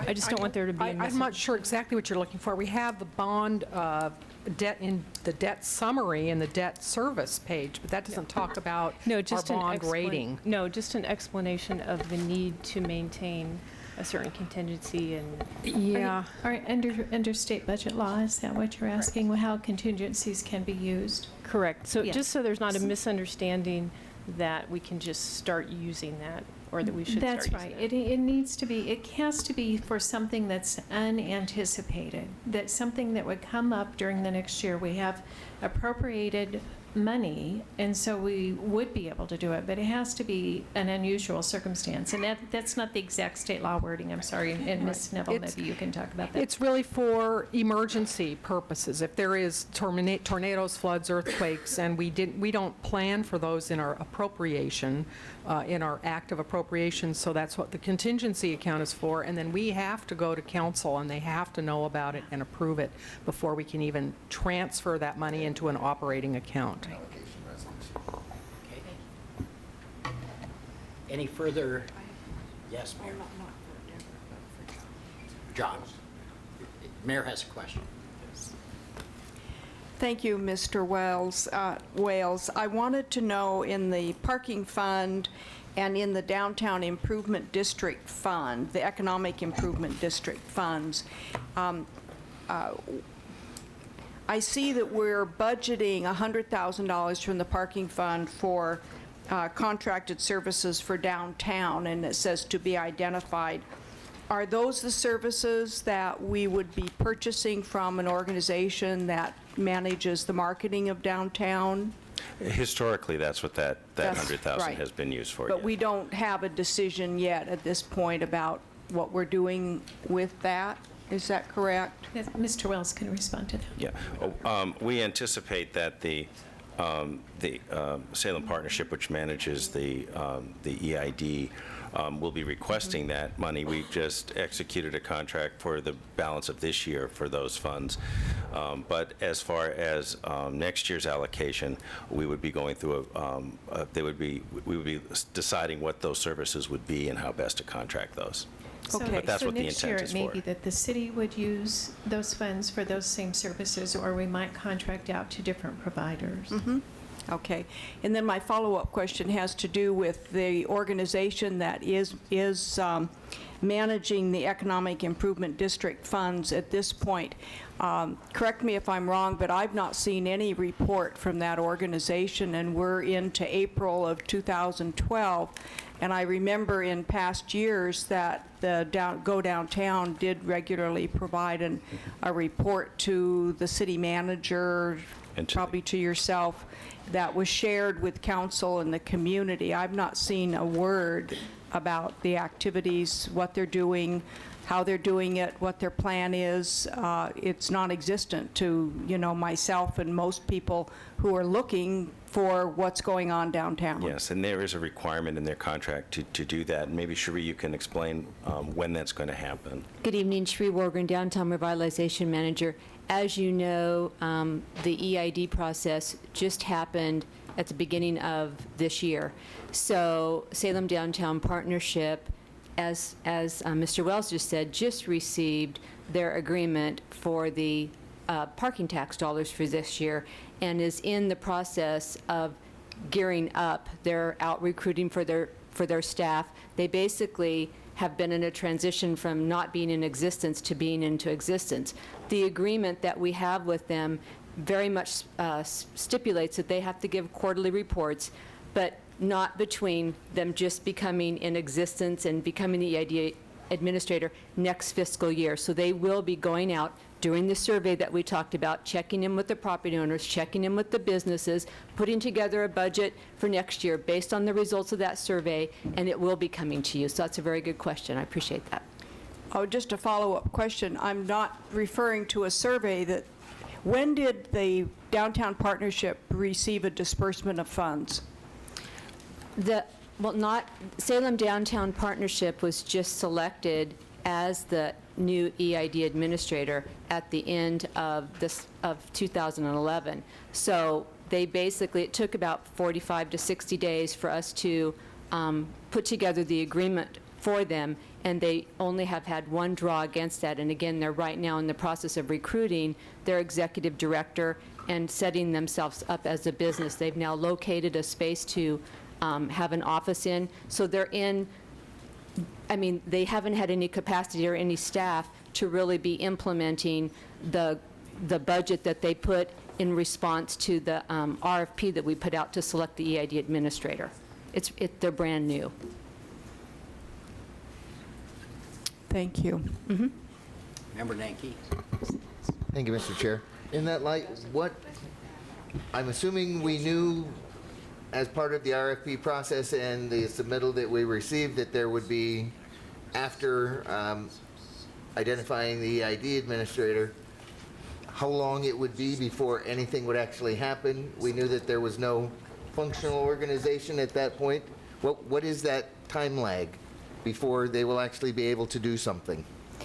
Again, I can tell you what they've accomplished since they became the EID administrator. They have put out 2 different programs that I'm familiar with. One is called the Good Idea Fund that they're just now receiving applications on, which you can have up to $5,000 if you have a new project or a new idea for downtown that hasn't been done before.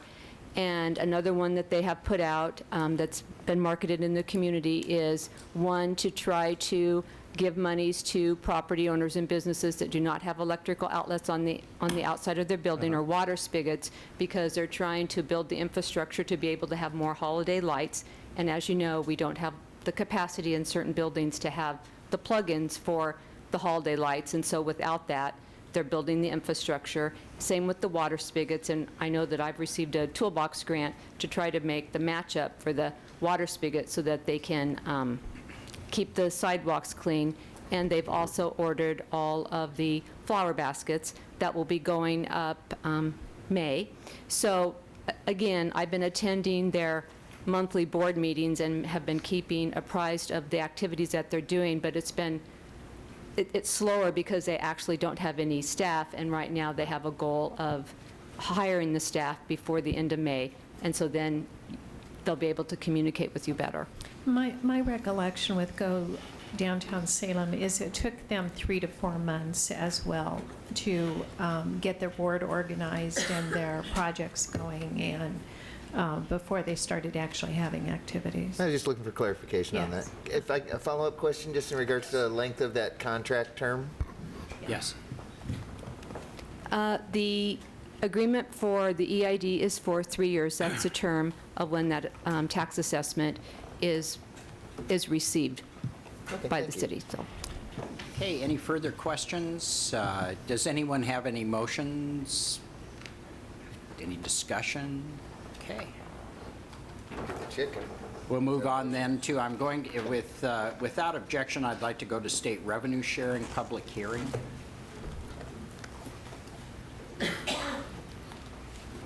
Yeah. This is one we have to get done tonight. Here for that. Yeah, I didn't want to miss that. No, not for state share revenue. Basically, here it is. Close. Smarty pants. We're done. Good evening, Mr. Chair, Budget Committee members. We have before you this evening a revenue requirement to receive state revenue sharing from the state. This is the result of an apportionment we get that is represented by 14% of the state liquor revenues that go to cities. So we get a allocation of that, and they are to be used for general purposes. In order to receive those monies, we must conduct 2 public hearings. The first one is this evening, where we will hear from citizens about the proposed uses for the state revenue sharing. The second public hearing will be before the City Council, when we will hear, they will discuss the proposed uses of state revenue sharing. The amount of money we have estimated for next year is $1.2 million in state revenue sharing, and the city manager has recommended that all of these funds be allocated in balancing the budget, and we have generally associated those with police, how they have to offset police services, however they could be used in any general fund fashion. So I'm recommending that you conduct the public hearing this evening and that the Budget Committee make a recommendation on the proposed uses of the state revenue sharing funds to City Council. Great, thank you. I open a public hearing on state revenue sharing.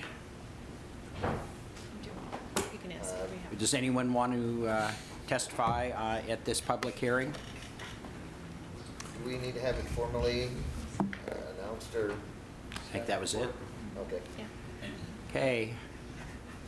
I thought you were asking about, had they been formally announced? It was published in the newspaper on Friday, this past Friday. No, just as far as the opening of the public hearing, is there some statement that the recorder would need to read, or? No, this I is think just Randall what would have been to the chair mic did. by now. Yeah. Okay, I'm going to close the public hearing on state revenue sharing. And then we'll review the building and safety fund. We have to make a We motion. have it up. Oh, did we not, no, we do 2 public hearings. Right, but we need to move it to the public hearing for City Council, do we not? No. Nobody told me. You can't just open a public hearing and close it and not Right, deliberate. we're asking that the Budget Committee make a recommendation to the City Council that they're, if they're okay with the proposed uses or would like to change them, the Budget Committee needs to make a recommendation. So we need a motion. Member Danke, do I think we got 2 hands here that, you want to make the motion? Do you have questions? You want to make a motion? I have a question.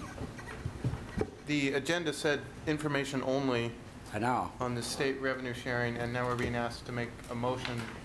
I didn't know that was coming out. That was, I mentioned that earlier on the additions agenda. The report now matches the agenda for the public record. right. Thank you. Member Bailey. Am I missing reading something in here that delineates in a separate piece of paper what funds, what money comes to the city? I know it's sprinkled among the various budget items for different purposes, but is there a page in here that Well, lists there is a revenue page, a series of pages. specifically on Yeah, you would find it on FS7 for the general. FS7, because I've been FS7 for the general fund. in our big fat notebook? Yes. Yes. In the biggest book. And also, there's a series Under of pages summaries under tab. revenue tab. Under the contains summaries great tab. Under the detail. summaries tab. Who would have known that? FS7. That's where we have all the summary information of general fund on revenue sources or all funds and expenditures. And you'll see state shared revenue. And that's which number? To get down to the detail level, we'll have to turn to yet another Well, page. I'm just trying to So that's see total. what the list is here. Yes. I do. The breakout for that would be on page R, under your R tab, R3. See, this isn't very straightforward, so I'm just asking a question, where you find this stuff. And this is we're talking about account number 35325. On this page, they appear in account number order, so there's a subtitle, it's called State Shared Revenues, and below that is the detail of all the state shared revenues that we receive, with history as well as the proposed budget. Thank you. It would have been helpful to have that on a chart when we get to this Yes. portion, and I think it would have been helpful for citizens had they been here to testify. Thank you. Okay. Member Nanki. Yeah, if I would go ahead and make a motion then that the Budget Committee recommend to City Council that the proposed uses of state revenue sharing shall be as identified in the City Manager recommended budget. Second by Dickey. Any discussion? All those in favor say aye. Aye. Opposed? Motion passes. Okay. We'll move then back to review of the Building and Safety Fund budget. Thank you. Good evening again. I'm still Vicki Harden-Woods, Community Development Director, and one of my other responsibilities is the Building and Safety Fund. And you will find the Building and Safety Fund in Book 1, starting on page 217.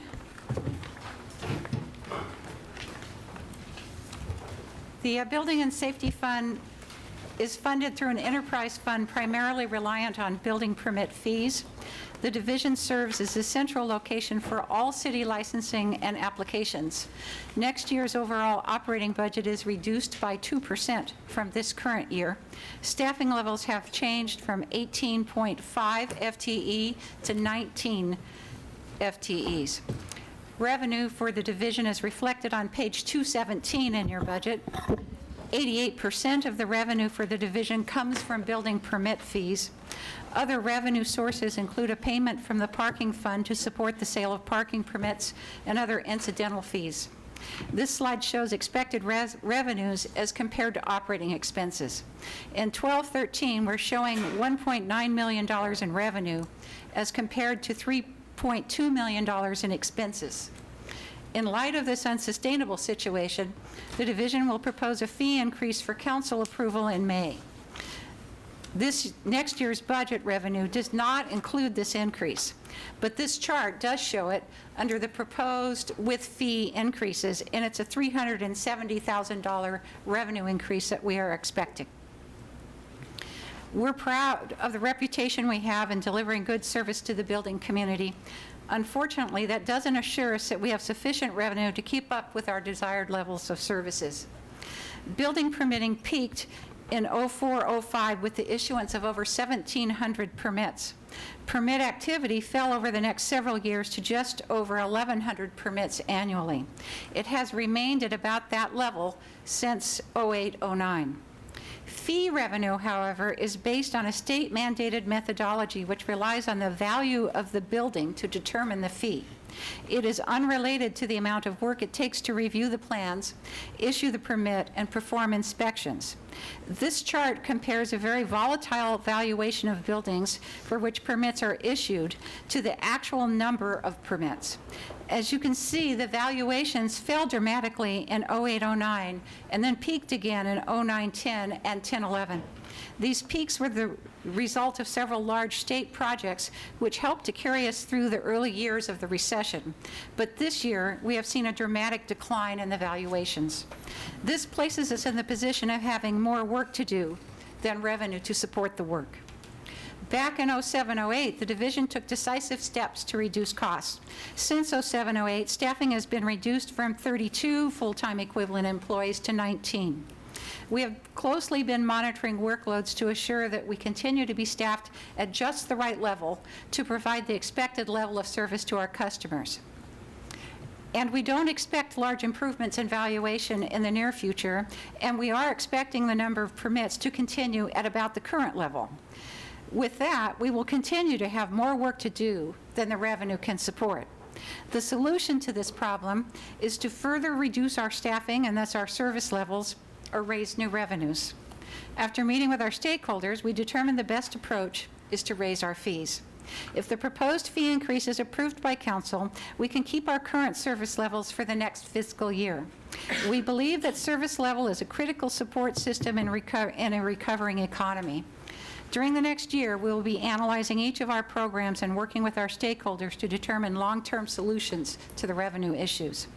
Besides revenue and workload issues, next year's budget is also affected by the transfer of parking permit issuance from the parking fund to the building and safety fund. A new position has been added to the division to handle the workload, and revenue to support that has been transferred to cover the cost.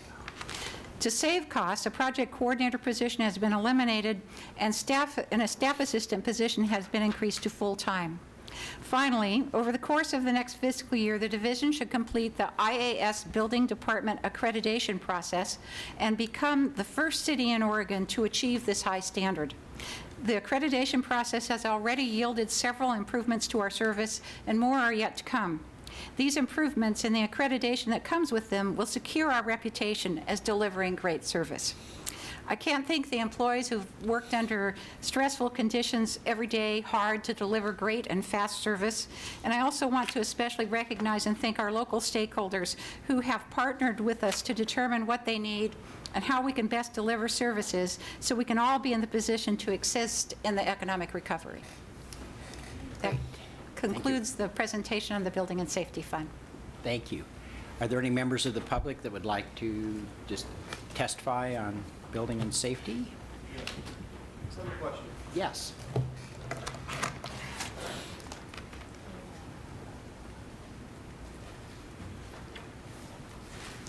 My name is Paul Jowdis, and I live in at 850 E Street Northeast. Who are the stakeholders that were consulted, and what involvement do they have in deciding on raising the fees? The stakeholders that we met with was the Marion Polk County Home Builders Association, the Salem Realtors Association, and then also a committee that works, that's development commercial type of contractor committee that works with SEDCOR. Could you say your name and what you do? Oh, I'm sorry. That's what I just got over my shoulder. So who are you? My name is Tom Phillips. I'm the Building and Safety Administrator and the building official for the City of Salem. So. Okay, thank you. Thank you. You should know. Anyone else like to testify on the members of the committee? Have any questions? Member Nanki. Thank you, Mr. Chair. What percentage of the permits that we issue are mandated by state and federal versus ones that we institute based on just City of Salem requirements? Do we know? In the Building and Safety Division, I think it's a vast majority of them are mandated by state law. Yeah, the building code is adopted by the state, and so all its requirements have been delegated to the City of Salem, and they're all required. So there are no permits that we aren't required to administer? Other than special permits like for police protection that are found in other chapters of the SRC. Yeah, So taxi license and permits, special event permits, tree trimming permits, those kind of things. Right, well, yeah, and that's kind of where I was, is the PAC Center deal with other things than only building and safety permits then, because we have chickens which aren't mandated by anybody but us? Yes, yes, they do deal with other licenses that we have decided locally to require. But that's not building and safety? Yes, it is in the Building and Safety Fund. They do Okay. handle that. So there is some number of permits that we are not required to actually administer. That's We- true. Some we choose to, Yes. of our own volition, citywide. Yes. Any other questions? Member Berger. Sorry, I gotta ask it. On page 217, all the funds aren't allocated like they are in the other funds where you have a zero, where your ending fund balance is in contingency. I'm just wondering why this one was done differently than other ones where you go, resources is higher than your expenditures. I'm sorry, I'm not exactly sure what you're asking. Okay, in earlier fund, if you look on 217, proposal for 2012-13, you have resources of 5 million and you have expenditures of 3 million. Yes, Okay, there's $2 million difference. yes. In other funds, those numbers are the same, and I'm just wondering what happens to that $2 million and why this fund is different. I believe, Ms. Woods, that's a 6 months reserve. Yes, yes. Yeah. We have a reserve in that fund that that we use to carry us through these times, and we have held our permit fees down over the course of the last couple of years and have used our reserve funds that we have in order to make up the difference between the two. Am I answering your question? And that's a state requirement. Okay, and it doesn't make sense to put a line here that says reserve, and this is how much we're putting into a reserve? Well, I guess that's just not the way the budget book is organized, so it doesn't allow us to do that in this format. Okay. Could we work on that? Yeah, actually, there is a place where it does show up, but Okay, well, just all the other Will you funds. show where that is, Ms. Neville? Will you explain that? And we I- appreciate your questions because it'll help us put this budget book together next year in a way that maybe is more intuitive. And I'm just noting that on all the other summary pages, that balances except in this fund, which seems a little off. Yes, now, if you turn to the summary pages, the actual tab that says summaries at the very beginning of Book 1, you will see a breakout of each fund's financial situation, both in history and what's proposed. This page, FS7, FS, that's the summary tab in your book. FS7 has the Building and Safety Fund. So you'll see the resources are listed in the top block of numbers, and the requirements are listed below. So you will see the math provides that there's a 2.135 unappropriated ending balance in that particular fund. Every fund has the same format in this section of the book, so you can get an overview of what fund is fully appropriated or how much is left over and available for future use. And I guess what is the rationale for putting some in contingency and leaving some unappropriate in others? Well, each fund, we evaluate each funds and the need that they may need to turn to contingencies.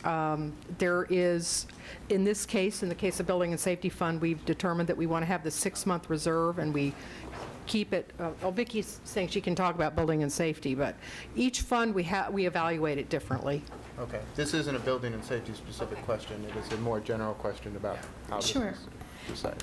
You know, and I'm thinking from the questions that the budget members have, we can either stay a little bit later tonight after the meeting closes and go through, if you want to go through it, or we're going to schedule a time where you can come in and actually go through the document with us, because I think that'll make it easier to follow. Thank you, Mr. Chair. I do have a question, just for clarification. You mentioned you've met with some of the local stakeholders, including the Home Builders Association, the Salem Realtors. Can you just clarify for me their position on your proposal to increase the fees? We've gotten support from all three. The council should have received a letter from the Salem Realtors Association supporting the increase. The Home Builders Association will be here the night of the proposal to show their support, and the SEDCOR group made a motion when I was there to support the fee increase. Okay. Thank you. And they hopefully their chair will be here also the night of the proposal. Okay. And that's the construction consortium. Is Yeah, that I'm right? sorry, I Yeah. didn't have the name Yeah. right. Yeah. Okay. Thank you. Member Clem? Yeah, I just want to add support for any changes we can do in the future that Member Berger and others have brought up. In every fund, you see contingency, and then at the end of the budget, you see this large contingency money, and it leads people to believe that not only are we saving 10% here and ending ballots of 15%, but that we've got some 10% sliced into every. So, any changes we can make to make it more valuable for us to understand that there's a real need for a certain carryover balance and there's a real need for a certain amount of contingencies, I think would be easier for next year. I agree. I All right. really do appreciate your questions, and we'll make notes of those. I have one member of the public that would like to speak. Rebecca, do you want to? I just had a question. Okay. I was wondering Yeah, about, identify yourself, Rebecca. oh, Rebecca, and I'm not in the city. But when the Tea Party had their meetings, we had like an hour on the Capitol steps, and I think we went through all permitting processes. But then when the Occupy people came and stayed in the parks, I know in Portland they cost the city a lot of money. And I was under the impression that there were no permits issued for that. And if they come again this summer, which it looks like they are, and they cost the city a lot of money, are they going to have permitting that's required to pay for all their...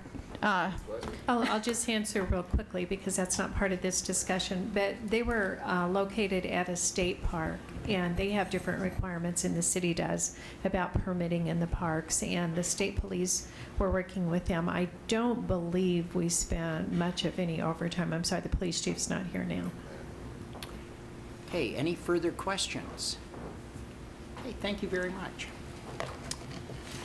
Goal setting and policy discussion. Oh, I'm sorry. Excuse me, I have one other very quick budget, I think, that is Sorry. on your agenda. And if I may, I could do this in I can name this budget in 2 minutes. So this is the Salem Public Art budget.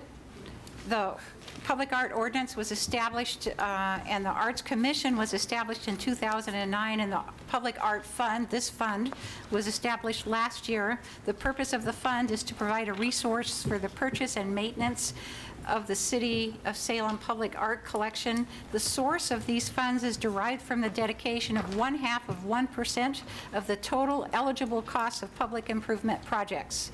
Other monies may be specifically budgeted for purchase of art, such as the recent purchase of the sculptures at the Conference Center as a project in the Urban Renewal Plan.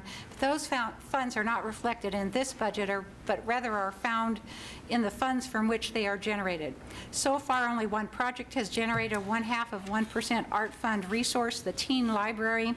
The result of this is reflected in the currently available $1,300. We put $1,000 in as a minimal budget authority for next year, but we don't expect to spend that because there are no eligible projects forecasted at this time. Any questions? Anyone? Okay, thank you very much. Now, goal setting and policy discussion. Anyone have any goal setting or policy discussion items? Okay.